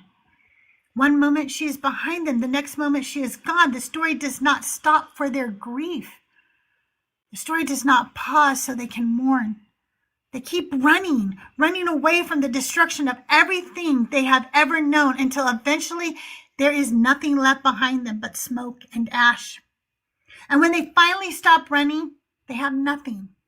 No home, no city, no neighbors, no community, no mother.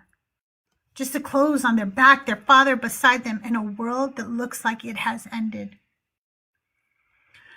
Isolation in the hills. After the fire stops falling and the smoke begins to settle, the story tells us that Lot and his daughters do not stay in the ruins of the world they just escaped. At first, Lot takes them to a town called Zoar.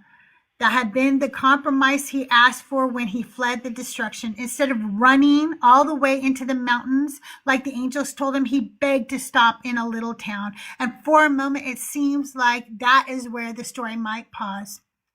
But it doesn't last. Genesis tells us that Lot becomes afraid to stay there. Afraid even in Zoar. So once again, he leaves. And this time he does exactly what he had been told to do in the first place. He goes up into the hills. But he does not go with a household. He does not go with a community. He does not go with neighbors, servants, relatives, and friends. He goes with 2 daughters. That is all that remains of his family. Genesis 19:30 tells us that Lot and his daughters end up living in a cave in the mountains. A cave. Not a city, not village, not houses, no streets filled with people, just rock and wilderness. And 3 human beings who have just watched their entire world disappear. Lot and his 2 daughters. And this is Auntie Crystal's point of view. Now let me tell you where I land when I sit with this story. I've read the rabbis. I've read the theologians. I've read the scholars. And a few things stand out to me. One argument you often hear is that the daughters believed the whole world had been destroyed. Some interpreters say that when the older daughter says there is not a man on the earth, she thought humanity itself was gone. But I struggle with that explanation because the story tells us that after fleeing the destruction, Lot and his daughters first lived in Zoar. Zoar was still standing. People were there. Civilization still existed. So whatever those girls believed while they were running through fire and smoke, by the time they reached Zoar, they knew the human world had not completely disappeared. Which means something else in this story begins to matter much more to me. Who is telling it? Because the version we have is not the daughter's version. The version we have is a version preserved by male storytellers in a world where women were not treated as full participants in society. In that world, women were property. They sat at the bottom of the social hierarchy. Their voices were rarely recorded, and their experiences were almost never centered. So when I read this story, I notice something. I hear Lot's side of the story, but we never hear theirs. And history has shown us something uncomfortable about stories like that. When powerful men tell the story, women are very often blamed. Again and again. In the real world, we see situations where harm happens to women and girls, and the story that circulates afterward somehow shifts the blame onto them. So when I read Genesis 19, I have to ask a hard question.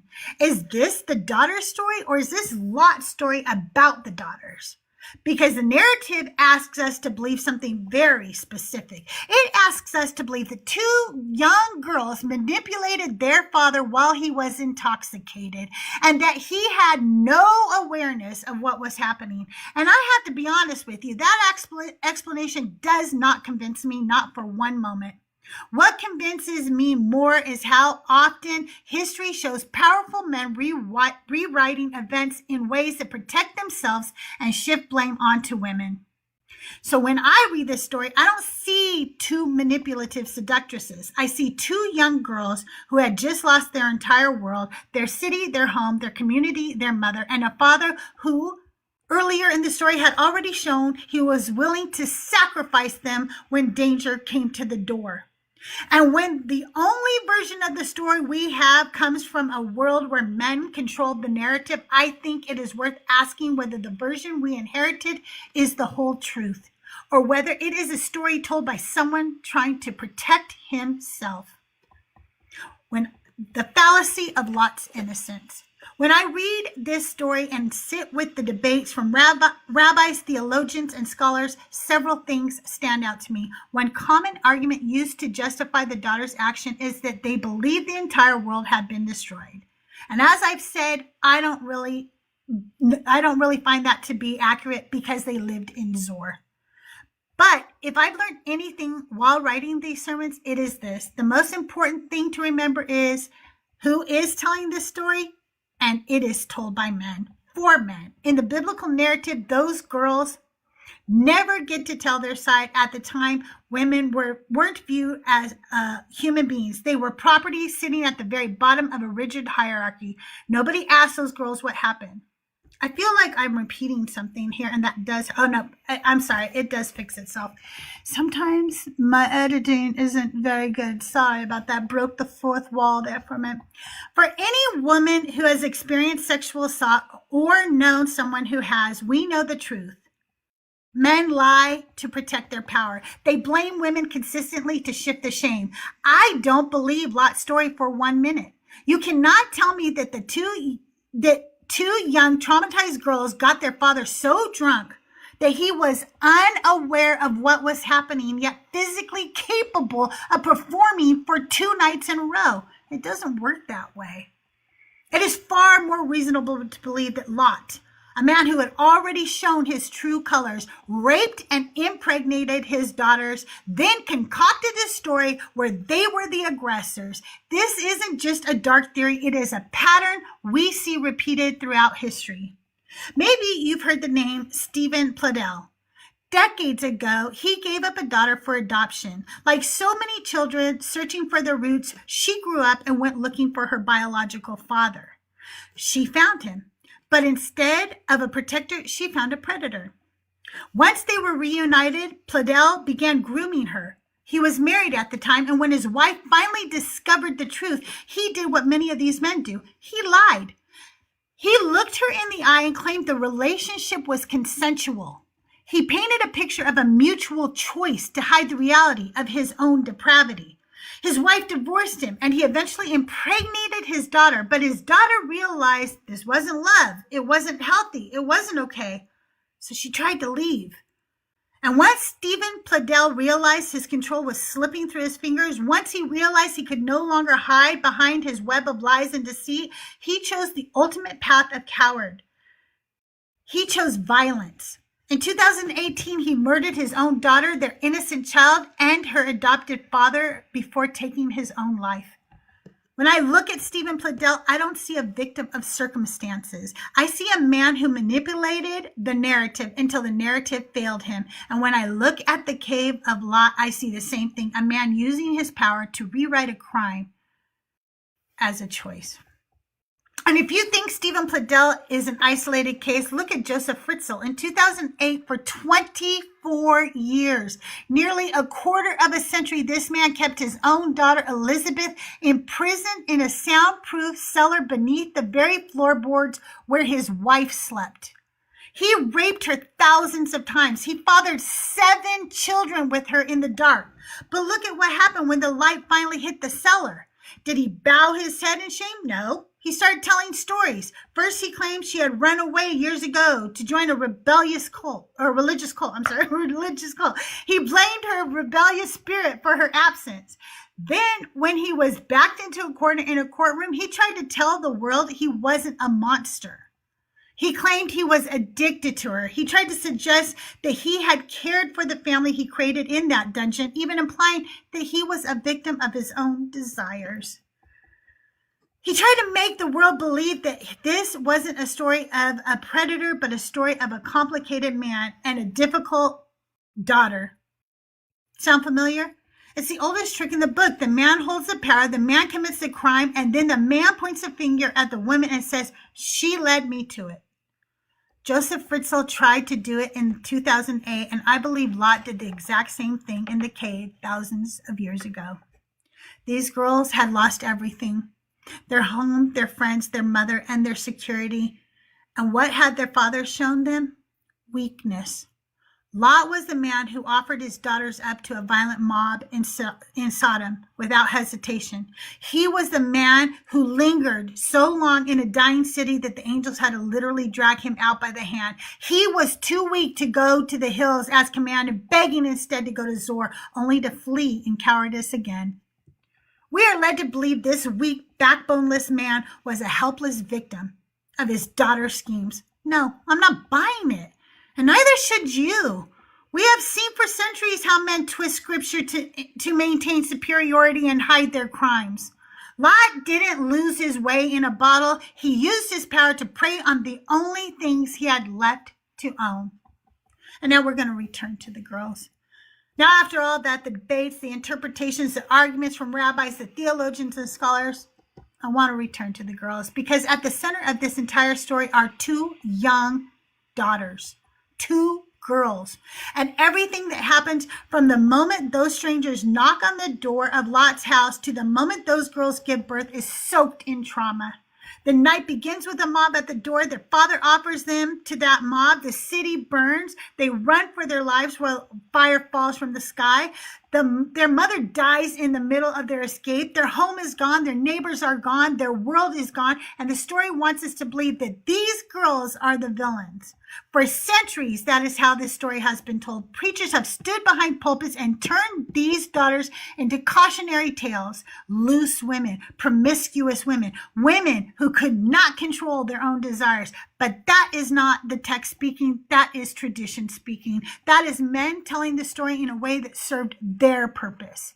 Because stories like this were also weapons in the ancient world. The Moabites and the Ammonites were enemies of Israel. And one of the ways ancient writers mocked their enemies was telling stories about their origin. Stories meant to shame them. Stories meant to call them corrupt. Stories meant to suggest they came from disgrace. In other words, stories meant to say those people come from something ugly. And later preachers picked up that same story and used it for a different purpose, to warn daughters, to control daughters, to teach young girls that their bodies were dangerous and that they were responsible for the desires of men.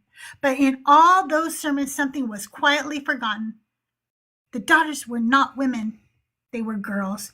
Young girls who had just watched their world burn, girls whose mother was left behind in the field as a pillar of salt, girls whose father had already shown he was willing to sacrifice them when danger came to the door. And there is another detail that somehow gets left out of those sermons. The older daughter, the one whose name the Bible never bothers to record, gives birth to Moab. And from that line, generations later, comes a woman named Ruth. Ruth becomes the great-grandmother of David, and from David comes the royal line of Israel. And the New Testament tells us that from that line comes Jesus Christ, the Messiah, which means that the unnamed daughter of Lot, the girl tradition spent centuries demonizing, becomes part of the lineage that Christians believe brings a Savior into the world. So when I read this story, I do not see two immoral seductresses. I see two girls whose lives were shaped by tragedy, girls whose story was told by others, girls who were remembered in ways that served political arguments, theological agendas, and centuries of preaching. Girls whose story was told by their father, a man who had already shown himself willing to sacrifice them when danger came to the door, a weak man who offered his daughters to a mob without hesitation. So we have to ask questions. What would have stopped him from doing whatever he wanted to them, then sacrificing their name as well by telling the story in a way that blamed them? And that is why many women choose to listen to other women, because history has taught us something very clearly. When stories about women are told by men, the truth is often buried somewhere underneath the version that fits the male agenda best. So let me tell you what I think this story teaches us. It teaches us to be careful about who gets to tell the story. For thousands of years, stories about girls and women have been told almost entirely by men. And when men control the narrative, the language starts to change in ways that protect power. You've seen it before. A 12-year-old girl suddenly becomes a young woman in the headlines. A child is described in language that makes her sound older, more responsible, more complicit than she really is. They will say a 12-year-old woman, but you will never hear them say a 12-year-old man. The language shifts just enough to soften what really happened. And that is how blame quietly moves from the powerful onto the vulnerable. So when I read this story, I'm not just asking what happened in that cave. I'm asking who told the story, because I know I am not the only woman who reads it and stops and says, wait a minute, that doesn't sound right.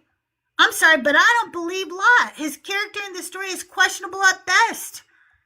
And that is one of the lessons I take from this text. When a story about women or girls doesn't sound right, we stop and we question it. Because let us not forget, these were girls. So we will question it. We will point out the nonsense when we see it. We will call trauma what it is. We will call tragedy, tragedy. We will call abuse, abuse. And we will believe the victims. We will not quietly accept the version of stories that protect powerful men while blaming the vulnerable. We will name it. We will challenge it. We will put those narratives on blast. And yes, I know it may sound repetitive when I say these things in a sermon after sermon, but if it takes saying it 100 more times, then I will say it 100 more times. Because it is time to stop listening only to the stories men have told about women and girls and start listening to what women themselves have been trying to tell us all along. I don't believe Lot. And neither should you. And that's today's anti-sermon. Woo!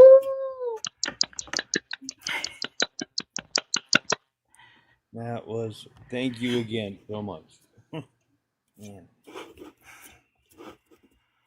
That was awesome. That was You're welcome. powerful. Thank you. Thank you so much, you guys. You guys are so sweet. I was talking to my friends Tahir and Schley and Sunny about it this week when I was writing it, and Schley was like already on it. She was like, "I don't believe this story," and I was like, "She already knows where I'm going with this because I don't believe it either." I never always thought that story was very suspicious.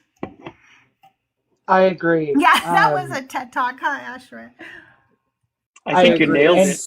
How long did I it feel take like you you to conveyed write? it perfectly. Sorry. Sorry. So I was going to say, I think you nailed it perfectly. I genuinely think that this was a cover-up story. This may have been one of the OG, most ancient cover-up stories for how a man impregnates his own daughters. Um, Also, a funny but disturbing thought that came to me is Lot is a baby daddy squared. He's a baby daddy to the second power. He is both their daddy and their baby daddy. That's true. That's true. You know, and sometimes after I write these, I think of other things that I could have said, and I really, man, there's so much I could say. But um, Moab means what did I want to make sure I put it the right way, but Moab means like from the father or something like that. That's kind I of think you said that suspicious, don't too. you think? And I think it's I actually did say it, super but interesting.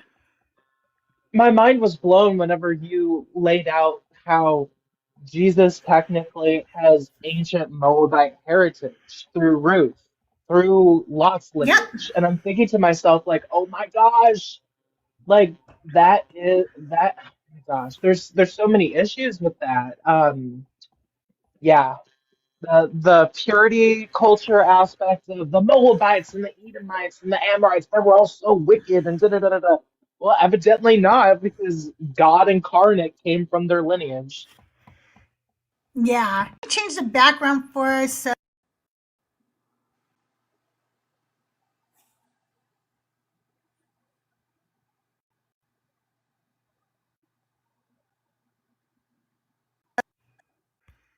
what were you saying, Ed, earlier? I'm sorry. You wanted to say something, Godwin wanted to say something. Oh no, I was just once again being appreciative of this perspective on it. It's one of those things where I only see things on one side of the door, and having that opened up and kind of seeing that viewpoint that you're able to give it is just amazing. Like it really is inspiring. So thank you if anything. Yeah, I think Robin nailed it. I couldn't say it better. I did want to know how long did it take you to write this, because this had a lot of information in it. It takes me, well, it just depends on the story, but I do a lot of research, and I include those in my show notes on the podcast. But this one probably took me about 10 to 12 hours to write. I would love to And know that's not what including the scholars think research. that's actually not much. I thought it was going to take you far longer. So, hats off to you for that. I wonder what scholars would think of that. If they would agree or even give more information about what they know. I would be interested in maybe there's a few of them out there that you could probably contact. I don't know. I was just impressed. Bert listens to a lot of mine, and I do consider Rabbi Bert to be a scholar. But he loves my sermons, actually. he really enjoys them. So and Rabbi Hana is also a scholar, and she has listened to my sermons. And while they will often tell me what rabbis think or what but they also realize I already know, because I've already read into the Midrash and looked up a lot of the rabbinical teachings. What I'm doing is considered Midrash. I am wrestling with the text, and I do when you see the stories these rabbis give, like we talked about Lot's wife this week, right? And one of the stories that the rabbis give about Lot's wife is that the reason she was turned into a pillar of salt is because she went to the neighbors to borrow salt. And when she did, she told them that they have guests at their house. And that's how everybody found out. And that's why a mob came to her house, because she was trying to be sneaky and let people know. And so that was her. None of this is in the text. This is all just made up stuff that they thought about later. Right. If you don't know what I'm fucking talking about, don't make comments, okay? Because you came in not even fucking knowing what I was talking about, and no, what I'm saying is not false. This is in the Midrash. That's what my claim was, but you weren't listening, so you just came in going, no, that's false. Anyway, none of that is in the story. But when rabbis do Midrash, they speculate. They talk about what could have happened. And so that's all I'm doing. I'm talking about what is more likely. You know what I mean? And I'm sorry, but men who are really fucking drunk, you're going to tell me you're so drunk you can get an erection and not know that you're fucking somebody at all? Because he would have to not think he is even fucking somebody. Because if he realizes he's fucking somebody, he has to know it's his daughter, because they're the only two other people there. That story doesn't fly with me. Even if you were blackout I think drunk, a lot. even if you were blackout drunk, Yeah. and you had like a wife or whatever, and like you were just like so out of it. Let's remember that this was in a fucking cave. There's no way that he would have not realized, you know what, I'm not at my house right now. Like this Right? doesn't make any damn sense. Like if you know that the only people that you're in a cave with are your daughters, then there's no excuse. It was obviously intentional. Because you can't tell me that he was just laying there on the fucking cave floor and having his daughters do all of the work.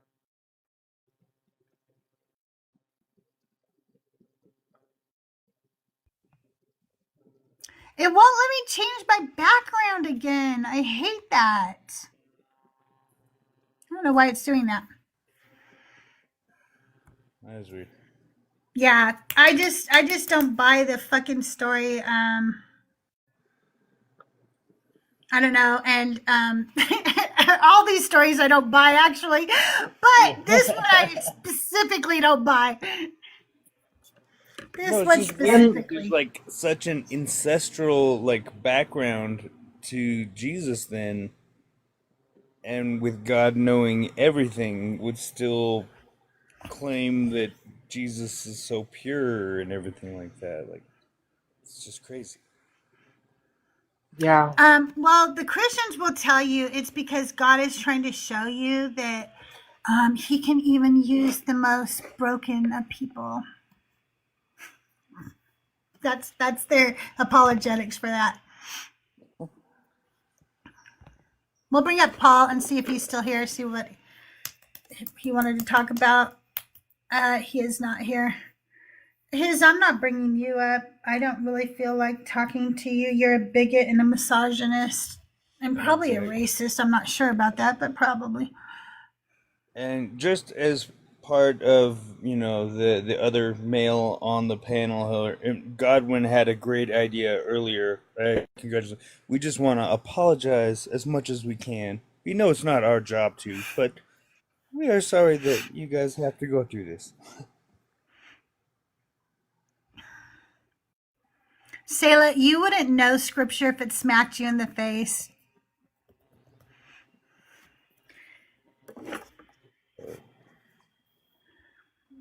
I love when people make these like weird. She has a wicked spirit. I have a wicked spirit. Look how wicked I am. So wicked. She has a wicked spirit. No normal unbelievers take time to distort scripture, nor do they think about God. No. First of all, I don't distort scripture.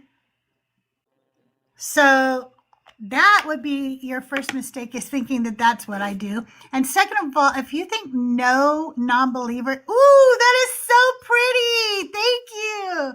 If you think no other non-believers are talking about this God, are learning about your God, are teaching other people about the truth about your weak, impotent, fake God, then you're sadly mistaken. We are everywhere. And we are growing by numbers every day. Every day. You can't stop it. Your church is dwindling. I was just gonna say, I think it's an intentional move on the writer's behalf of the story itself to omit the names of Lot's daughters. Like a lot of characters in Yes. the Bible, if they wanted to, if they didn't even know the daughters' names and they wanted to make up a name like how we know that they often did, they could have done that, but they intentionally chose not to. This is an erasure of their identity on purpose. The purpose being Oh, that absolutely. we're intentionally trying to brush their identity to the side, just like how you mentioned earlier, their age. These were girls; these were not women. The details about the personal details about them are intentionally brushed over, glossed over, for the sake of being able to control the narrative from a man's point of view, which is how the text is written from a man's point of view. Yep.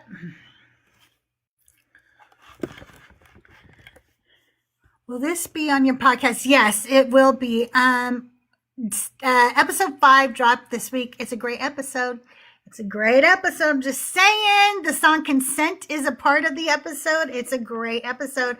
And we are going in order, but I miss a chunk of women in Genesis. So I'm hurrying to write this so I can drop some bonus episodes on the podcast, and I can release my new anti-sermon companion color workbook that's for decentering and deconstructing. So it's really cool. I really like it. I will never ever bring you up on my panel when you fucking demand to be brought up. I do not take commands from men. You're in the wrong fucking live if you think that you telling me to bring you up is going to get you up on my panel. You want up now? You send me $10. That's the only way you get up here, Truth. You could pay. I'm not running. I just don't take commands from men. The minute you tell me to do something, you're a man. I know to do the exact opposite thing. This is Cecilia in the comments. If Christ has already won and he's so great and doing all this shit, how come Sky Daddy hasn't come back down with the fucking cigarettes and eggs yet? We've been waiting 2K plus years, I baby. know. This shit's taking 5 ever. He needs to hurry his ass the fuck up. We might as well. I know that you Christians want to start Armageddon as soon as possible because you are morally bankrupt and fucking weirdos. But please, you can keep your condemnation to yourself, sweetheart. Exactly. Hey, truth teller, welcome to the show. Can I get your age for TikTok purposes? Oh, I am 64. Okay, and are you a My, Christian or a believer of the God of the Bible? oh no. Oh no. Oh, okay. I find it quite absurd. I find it not only absurd, but quite sadistic. That scripture is quite sadistic. I did want to kind of cheerlead you on for a moment because you said how you might sound like a broken record or you might say these things more than once. But there is a push in this country on the far right. We already know they want to take away the right for a woman to control their own bodies. And I say that is a right that belongs to women, should always belong to women. But I've heard folks on the right actually say they don't think women should have the right to vote.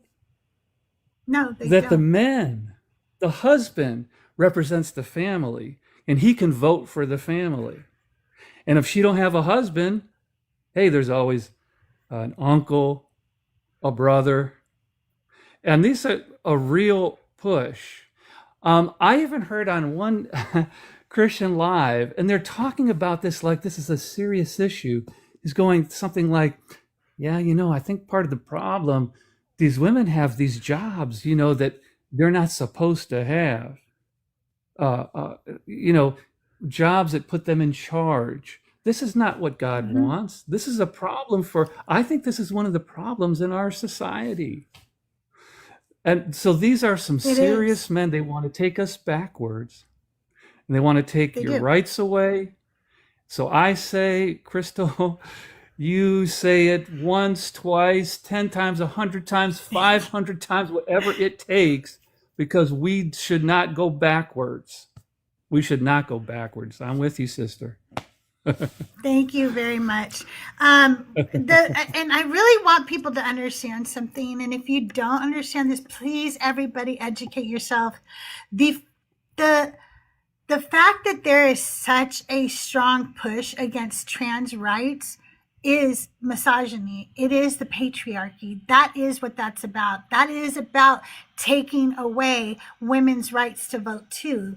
The reason they're doing that is because they know that women are the number one people in our country whose driver's license does not match their birth certificate. So when they write laws like that and they say it's about trans people, it's really an attack on women's rights to vote. If they can take away the trans right to vote, they will also take away the women's right to vote in the process. And you have to educate yourself on that. If you haven't noticed, every single time there's a trans issue, it is about a trans woman. You're not hearing them get upset that a trans man might walk into the wrong bathroom. You're not hearing about trans men being in sports. You're hearing about trans women. It's an attack on women. It always has been an attack on women. And their bigotry will not stop. They are going to continue to do this. And once they take away our right to vote, we will go back to not being able to own land, because then it will be only landowners can vote. And then we will go back to not being able to bank in our own names. We will not have credit cards in our own names. You guys, I was born when my mother finally was able to have a bank account in her name. That was in my fucking lifetime, you guys. Yes, Crystal, that's a good point. Yes, it's not that long ago. And they really do want to take us backwards. There is a push. They really believe in their misogyny. And they believe it's God-given. You're right, Asherah. People went to sleep in Kansas and woke up the next day having to turn in their IDs. Every trans person in Kansas had to turn in their IDs. There was even a person who never changed their gender marker. So there was no reason for them to have to return their ID, and Kansas still revoked it. Fuck Kansas. Fuck the patriarchy. Fuck these misogynists. And I am telling you something right now.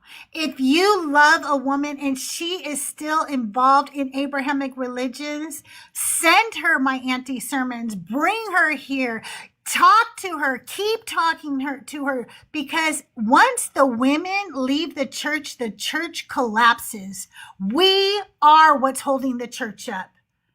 How many women do you know drag their husbands to church on Sunday morning? How many women do you know are the ones who clean the bathrooms, clean the church, fill the pews, answer the phones, run the outreach, are the ones on the prayer chain doing the gossip, but also, praying. But they are gossiping, but they also are praying. How many women take care of the people for their weddings, for their funerals, visit the sick? We get the women out of the church and we dissolve the church. Who's going to remember the I want to say birthday? something. Go ahead, And Robin. I'm speaking as a trans woman. There are many different laws that I could go into that are harming trans people that actively don't just harm trans people, they also harm women at large. But I Yep. think for some people, it takes illustrating a point in their mind. So I'm going to try and paint you a vivid image. There are women, biological women, cisgender women, women who are assigned female at birth and they live their lives as women that are tall, that have broad shoulders, Yep. that have a defined jawline, that might have short hair. And guess what? Those people get transvestigated when they go to public bathrooms as well. And they're often beaten, attacked, assaulted, going to the bathroom that is aligning with their birth assigned gender. But because of the transphobia that has seeped into our society, we've given people a pass for violence. It's disturbing. It's not just, I think what people fail to understand is yes, this harms trans women and trans people at large, but trans people, believe it or not, because we are such a small minority, um, we're not even going to be the people who are largely affected by it. And what I mean by that is it's going to affect more people who aren't trans than people who are actually trans. Yes. And a big part of the reason why we keep focusing on trans issues is because this is a distraction tactic. This is a divide and conquer tactic where the oligarchs and the people who are in power have intentionally tried to pin people in our society against each other as a distraction. There's a war going on right now in Iran. There's conflicts between China and Taiwan. There's Israel, Palestine, there's Russia, Ukraine. There's chaos and turmoil happening all over the world. There's the e-files, there's hunger, starvation, war, famine, G-side, you name it, everything is happening. It's an intentional distraction tactic to say trans people are bad, trans people are scary. Because trans people are not bad, Yep. we're not scary, we just want to exist. That's all we want to do. We want to exist and have the same rights as everybody else. That's the true trans agenda. It's true. You read my mind, Robin. I was thinking that same thing, and I was formulating, and I was essentially was going to say what you just said. It's a distraction. It's a scapegoat. Yes, I think you are correct.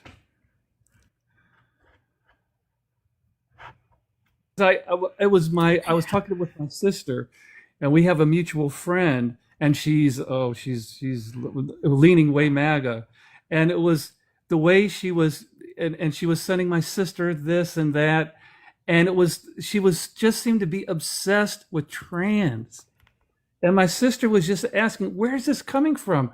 This is not a problem. The war is a problem. Bombing girls' schools is a problem.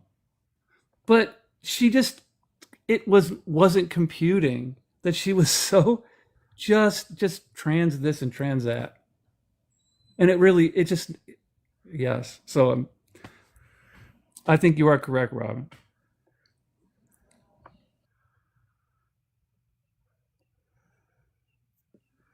Also, a fun fact for anybody who's listening to this, um, you've been in the bathroom with trans people before. You've been in many different social situations with a trans person before.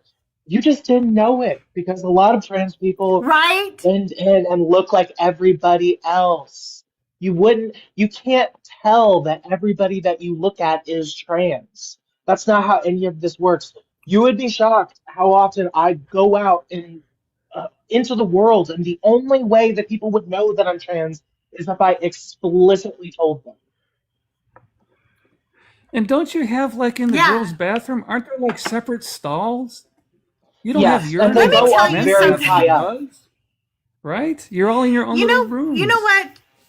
Truth, I'm going to tell you something. I am going to be 60 years old in June, and I have never in my whole fucking life ever been afraid of a trans woman in the bathroom. And I've shared with many trans women the bathroom. Sometimes I knew, sometimes I didn't, but I know they exist, so they were there. I fear fucking cisgender men hiding in that bathroom. That's why I never go to a public bathroom by myself. And I always tell my friends, don't ever go to a public bathroom by yourself. And I have never allowed our children to ever go to a public bathroom by themselves. Not because I feared a fucking trans woman. It's because cisgender men rape women in bathrooms. Yes, they are the danger. Yes. Yeah, it's not like cis women are. They want to take a peek at women. Like, this is the whole purpose. Oh, well, I want to peek at some women's breasts. No, you're right. It's the cis men that you got to worry about. No man has ever had to dress like a woman in order to assault a woman. They do it in broad daylight all the time. Yep. You know, I'm going to bring somebody up. Are you guys ready? I don't know what we're going to do. Are you ready?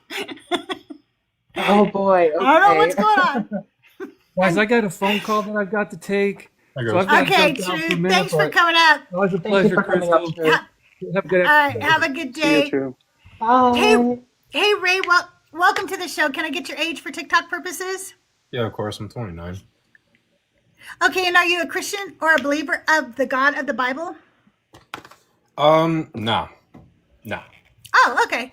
What you come up to talk about today? Well, I guess what I should probably start with is I agree with Robin on that position that she mentioned earlier. But I guess to kind of help validate the trans experience somewhat, I'm sort of detrans, but it's a long story for my personal anecdote, so I'm not going to get into that unless you guys ask questions later. But what I've pretty much come to the conclusion of about this entire argument is that it's horse shit. And the reason why and also I want to touch on that thing that you mentioned earlier about the distraction tactic. Please don't let me forget about that. I've got a lot of information to unpack, and I'm trying to do it really quickly. So how would I start? Well, you guys know how they always talk about like simulation that and simulation this, and we live in the matrix and blah, blah, blah. But I think I figured out exactly what the medium is. So in media reporting, the FCC explicitly says that they cannot stop the basically, like, I'm not making a good point here. I'm sorry, guys. I keep stuttering back and forth.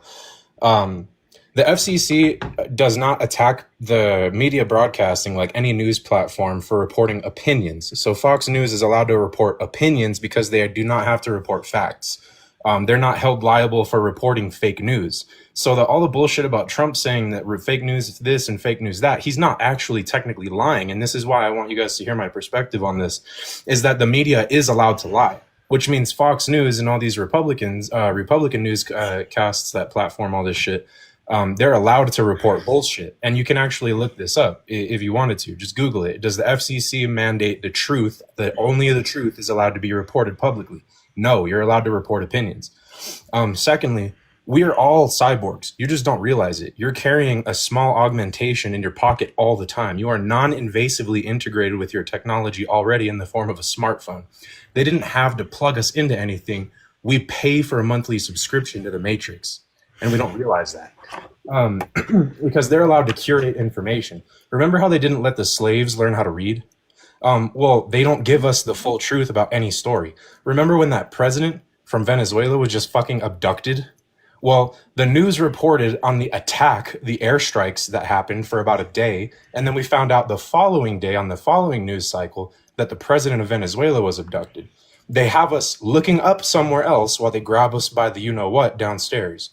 Another thing, too, is what I've found is that in every culture across the globe, throughout all of human history, there have been people that have been non-binary or did not associate with their sexual identity. That is a solid fact. It is well documented. In fact, even when the Greeks showed up in Egypt and occupied them, they explicitly said, just don't have sex with them. It's fucking documented. It's written down. Okay, anyway, moving on forward from that. We think of ourselves as like these hyper intelligent, whatever kind of creatures you want to think about. But your conscious awareness, who you are, is the amalgamation of your lived experiences. And so to get into this on a more technical basis, the odds of any individual being born with their specific particular genetic makeup is 1 to 16 trillion. And so you are very lucky to have ever been born at all with your particular phenotypes and who you are as a person. And that calculation does not even account for your lived experiences. Did you go left on Tuesday the 24th in 2003? Who knows? Maybe you went right. So it goes down into quantum physics. I'm not going to keep going on because I'm not a physicist, but this is just information that I've learned in order to explain this kind of thing.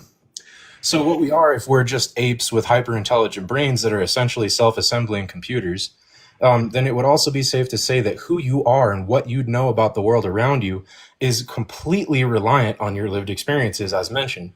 So if you are actually not just the cosmetic human that people see every day, what you look at in the mirror, you're actually a cluster of nervous tissue housed in the skull of a great ape. Okay? So they didn't have to plug us into the matrix. Your brain simulates the environment around you using everything that it can in terms of perception. Taste, touch, smell, sound, and physical sensation. Your brain is simulating your environment using your sensory information. Your brain is a transducer. You are transducing the environment around you to have a subjective lived human experience. And so throughout your life, you don't realize it. You blink and now you're an adult, right? So we don't notice little changes here and there, which is exactly how they've been able to keep us distracted so that we continue to argue about these controversial politics, even though there is a very minimal genetic variance between every human across the globe. So what makes us different is our lived experiences in terms of culture, the language that you speak, the country that you live in, nation of origin, all the stuff that's obvious and right in front of us, right? Basically, we're all like clones of one another, and you start out as a blank slate, and then you develop into this individual. And your subjective experiences is how you individuate or how you kind of mutate away from the pack.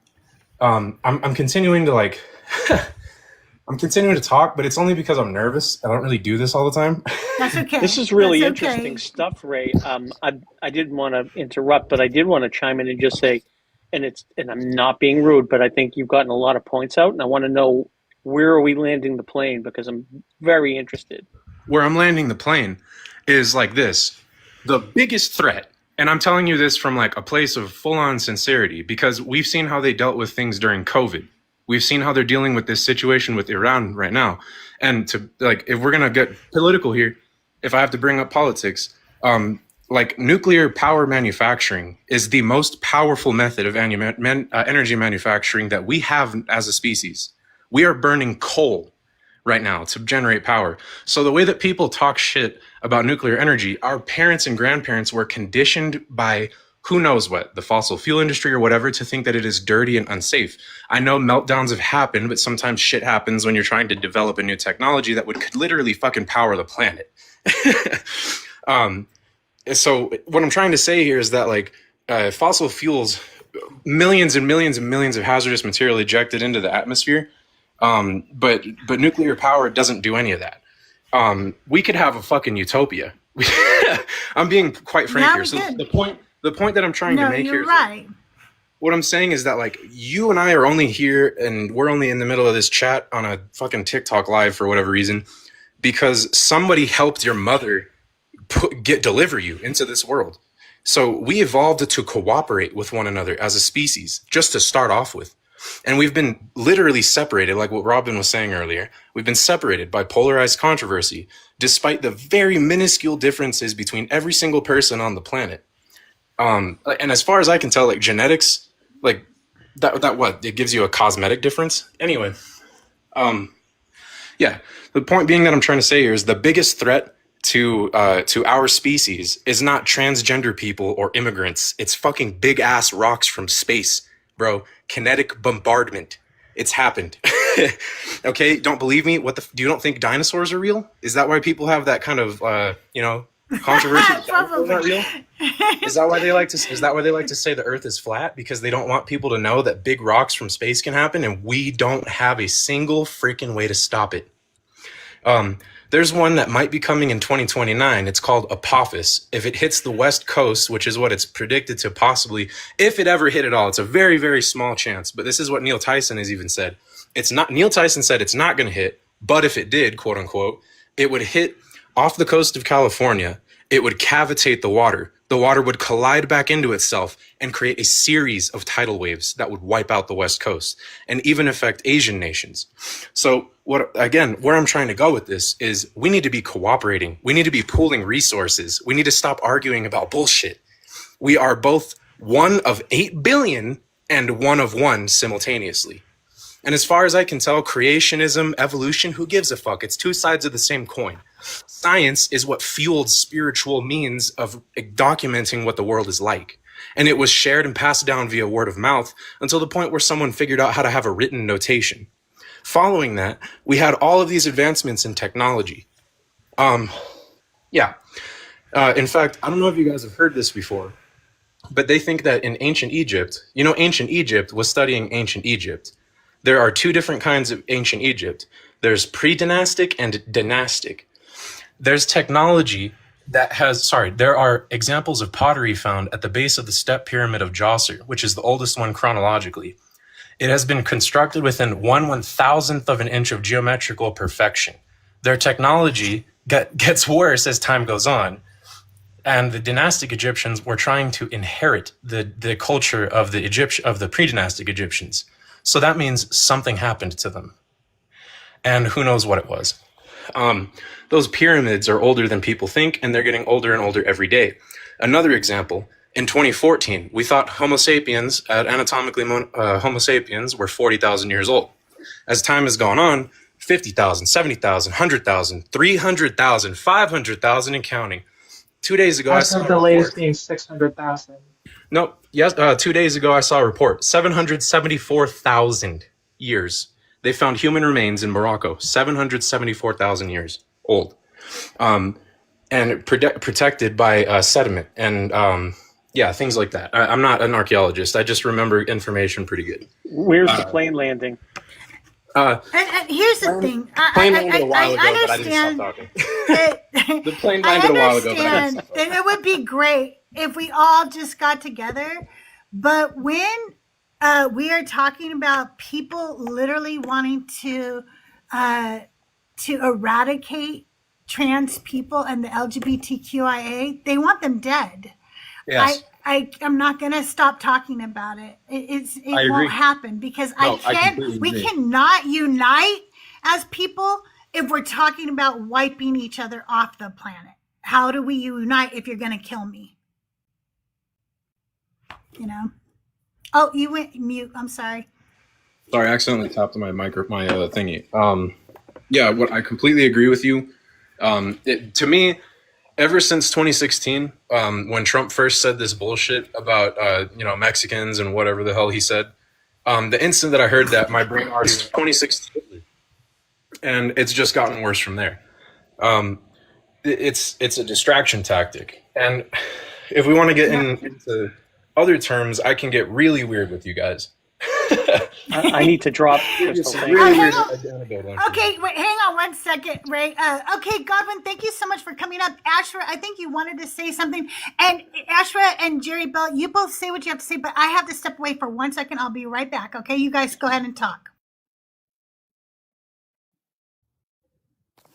Hey, I just wanted to say Reagan ruined everything. I don't know how many people are here that are probably over 50-ish. If you can remember in the 80s, Reagan was doing all kinds of things. I think he was maybe like the first president that the Heritage Foundation went after hardcore, or maybe they were just much more organized at that time or something. But one of the things that he did, and keep in mind, this is before the 24-hour news cycle.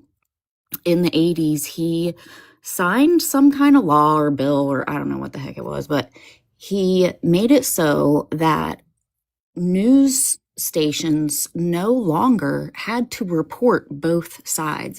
I remember growing up and I remember hearing a news story and you hear it sometimes now, but not as much as I did growing up. You would hear a news story and they would say, well, we tried to contact so-and-so, or they would say, we do have a comment from this company or whatever. Like they would literally present both sides. They don't do that anymore. And it's because of Reagan. And, so yeah, that's part of the reason why we have such crappy quote unquote news and why it can be also termed entertainment when it really shouldn't be.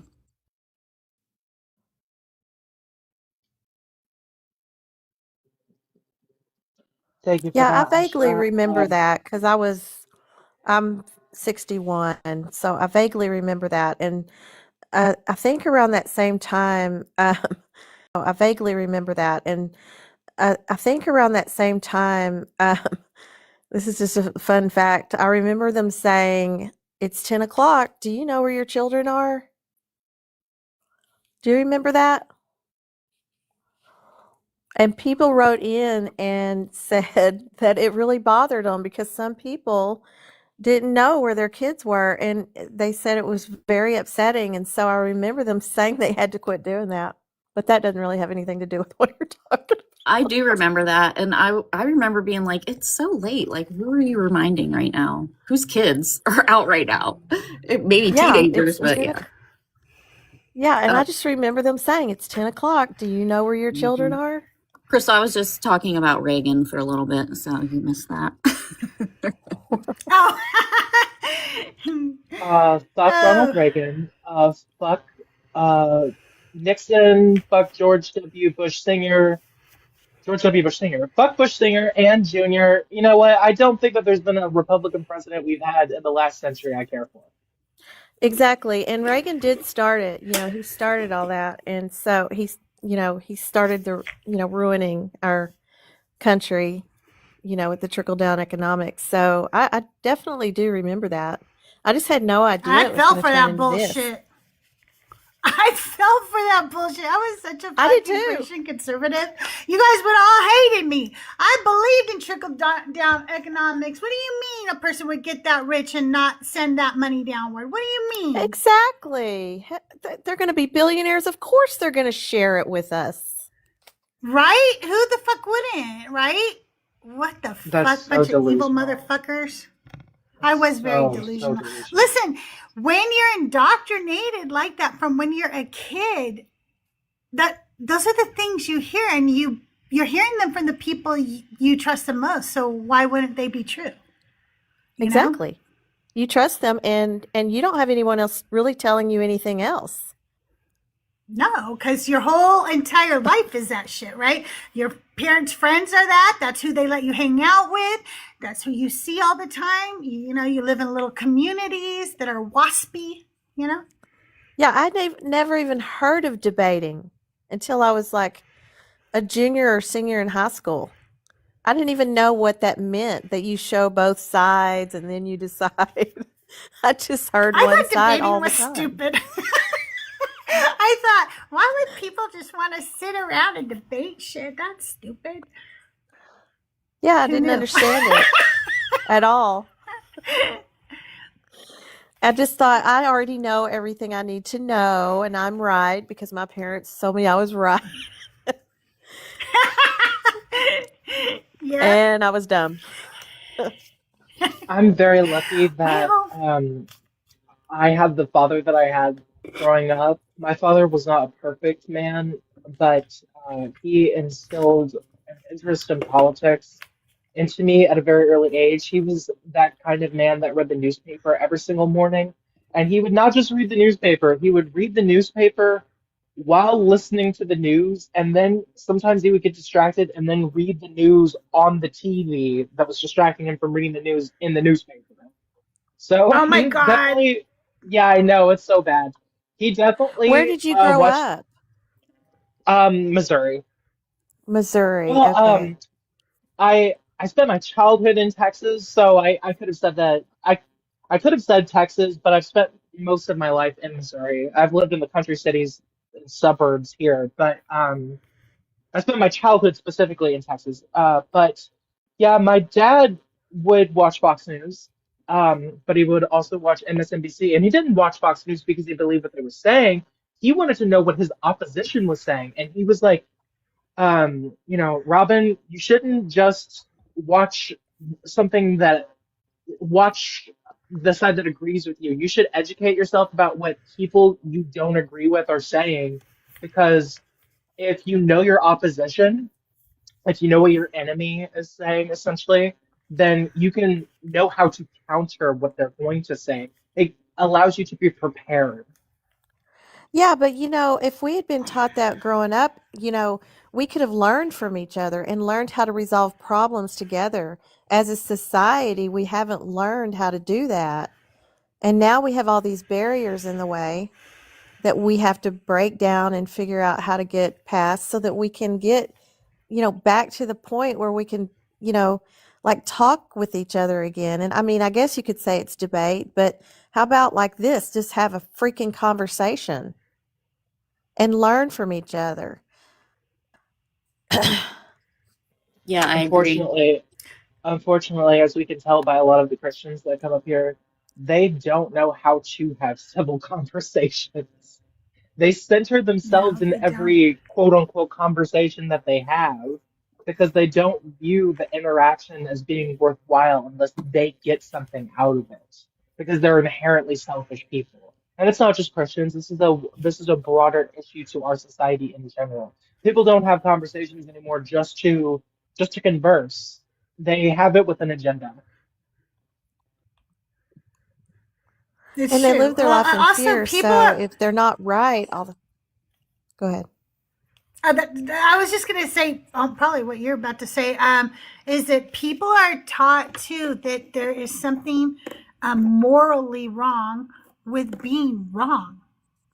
And so they can't admit they're wrong because there's something morally wrong with that.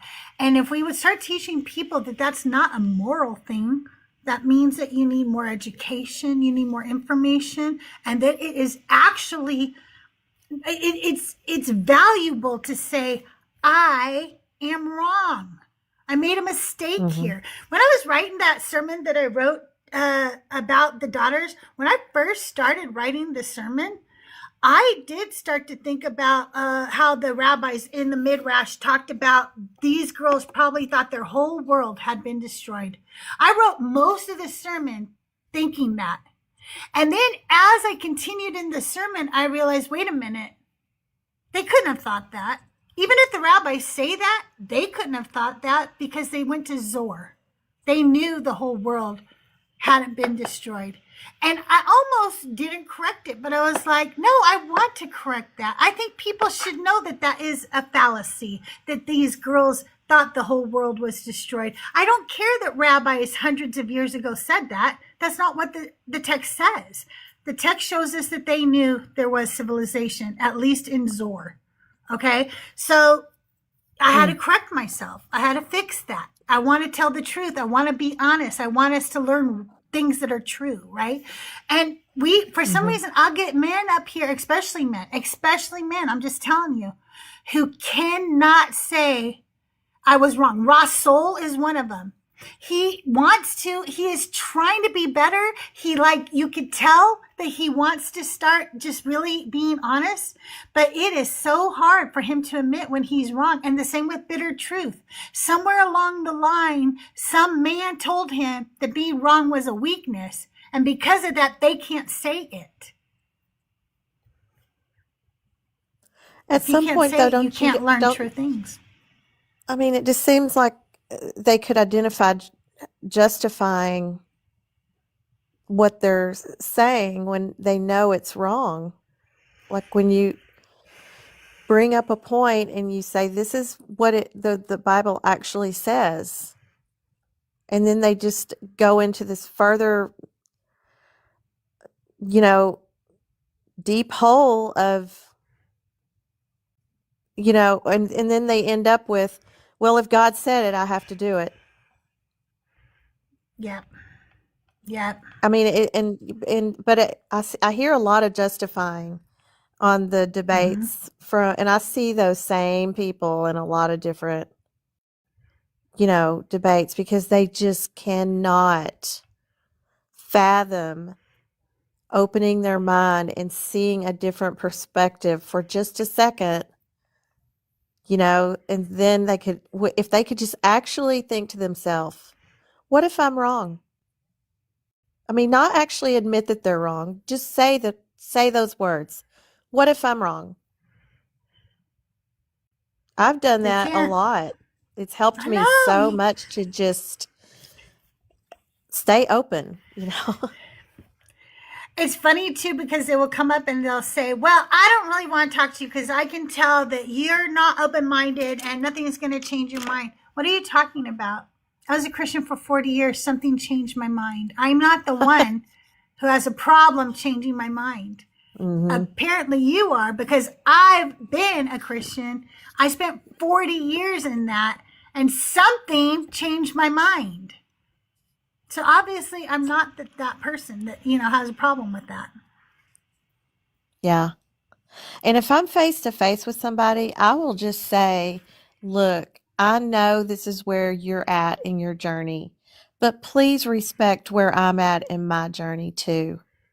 Because I've actually been where you are and something happened to me, so you have to respect that. I just not beg them, but I just, implore, I guess, just really ask for that consideration, and yeah.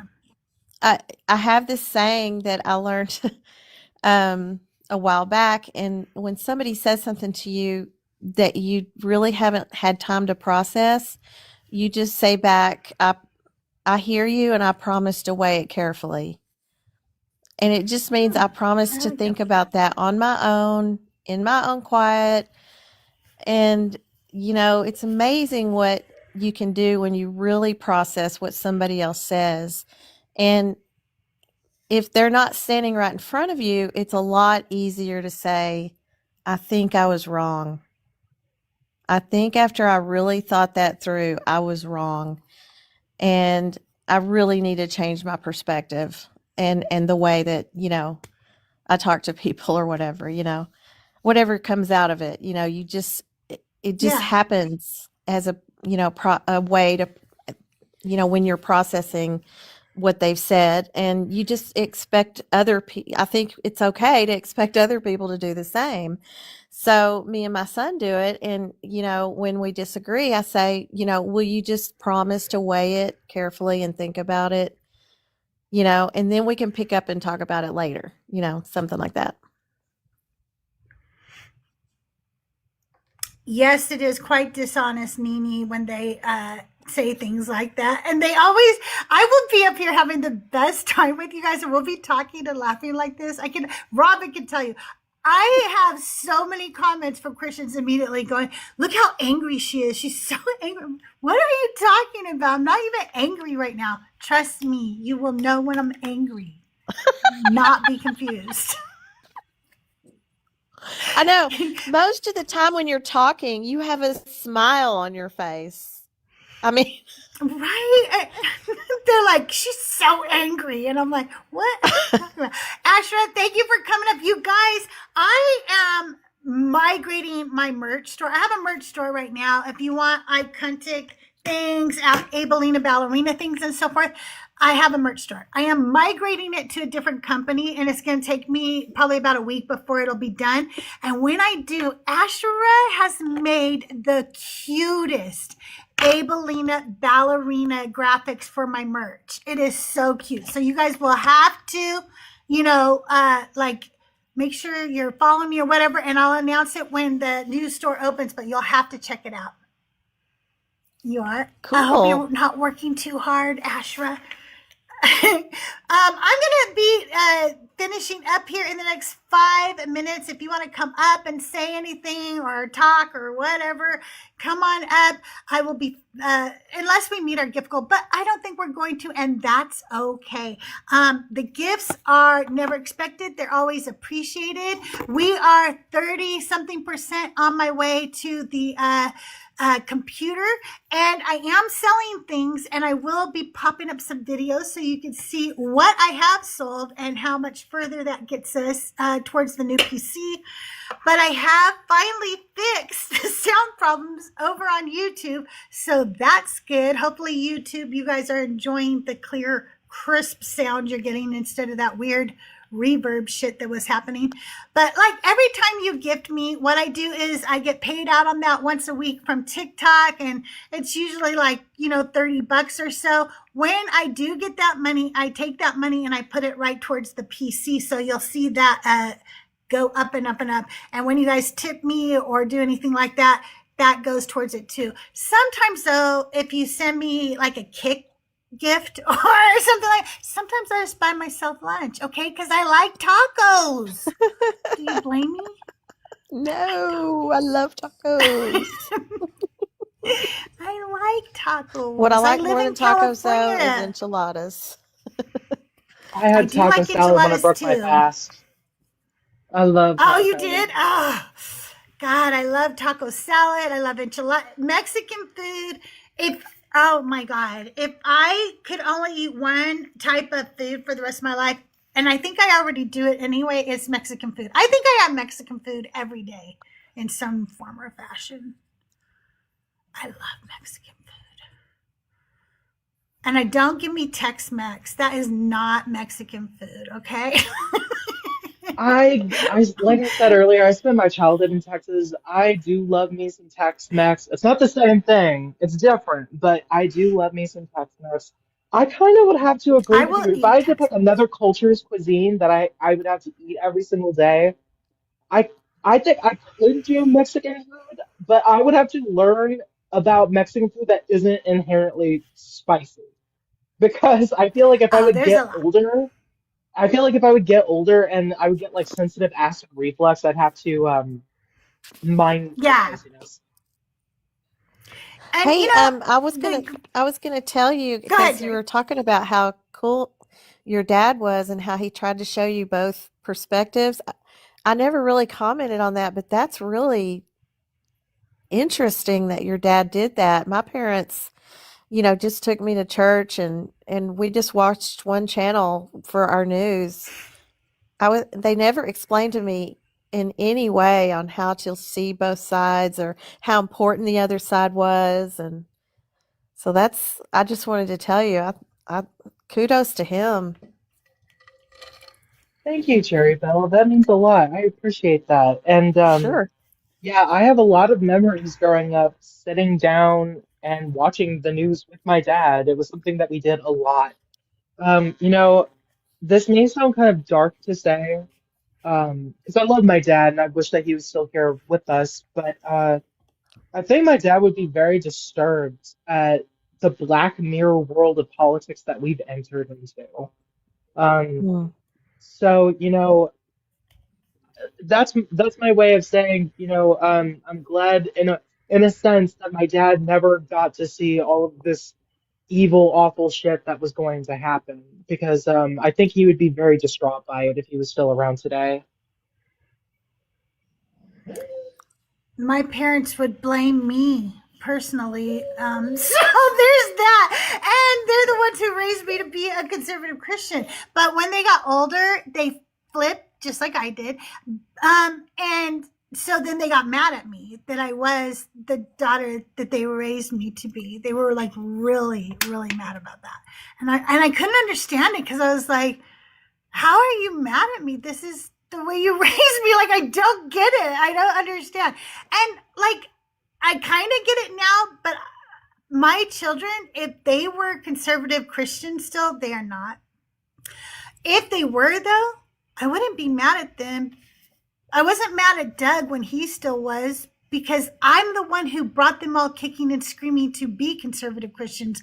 How could I be mad at them for being what I taught them, right? Like, I never understood their anger with me over being exactly who they wanted me to be. Yeah. And listen, there was a reason I was exactly. I had been abandoned by my first mother. So when I came into their family, I wanted to be so perfect that they would never reject me, right? So when they put on this big conservative Christian front, I was like, okay, I'm going to be the most conservative and the most Christian. Then these people will love me forever and they won't abandon me. And then my God won't abandon me. So then I'll make sure I'm like really in with the big dude upstairs, really in with the new parents. And then they've changed and they became more and more liberal. And then they were mad at me instead of saying, hey, we know we brought you up this way, but we learned some things and we want to talk to you about it. Instead, they were just mad all the time. They just could not stand me. It was just so much anger. It was very difficult because I felt like I never could please them, you know, like growing up. And then when I moved out, it was like, I don't know how to make you happy. And then eventually I realized, fuck, I don't have to do that. I don't have to make people happy. But it does affect you when adults let you down, you know, and, when after we do grow up and we realize, that we can make our own decisions and we're not just spoon-fed information anymore, it is easier, but still when you're in the situation where you're trying to please those people, it is a big letdown when they just keep looking down on you and you're just never good enough. It's the basic message. Yeah. That was the basic message. Mm-hmm. You guys, I can somebody tell me who's live? I want to go raid somebody. I'm going to end it for today. I will not be here. Tomorrow is Friday. But you know when I will be here? Sunday at 11 a.m. Pacific time, right here. And I will have Robot Go and Rat Soup. Benny is live. Let's all go raid Benny and tell him Crystal loves him. And Robin, thank you so much for being here. And Jerry, thank you so much for being here. And everybody who came up and everybody who tapped, everybody who shared, everybody. You guys are amazing.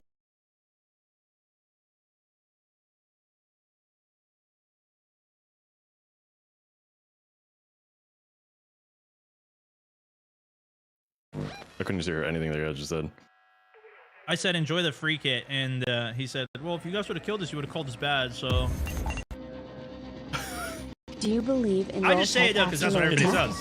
In his defense, yes, like every other group. He is right. I'm not right in that. I'm not right in saying that. I just say it, just for fun.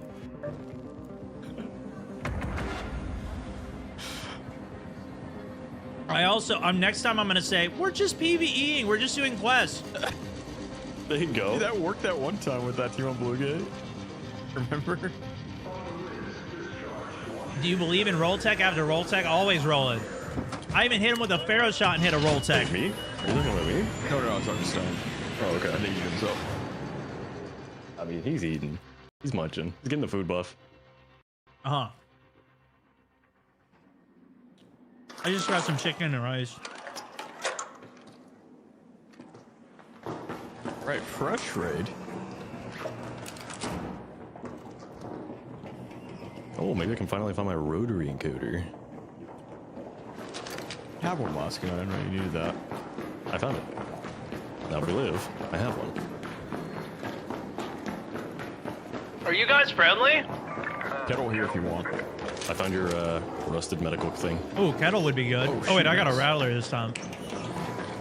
I needed that. I couldn't do any. I couldn't do anything with that Pharaoh last round, anyways.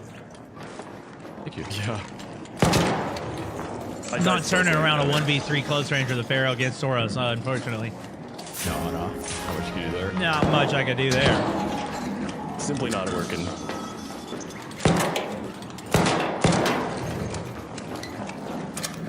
Well, what are we thinking? Maybe go out to assembly, get in the action over there? I like that. Yeah. Sure here. Oh, okay. Maybe go the other way. Dropping down.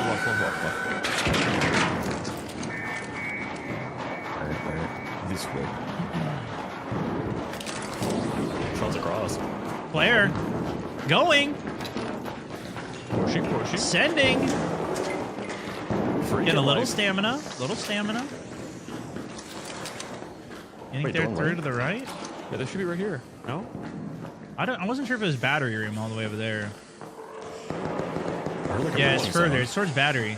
It's towards battery room. You're right. That's not the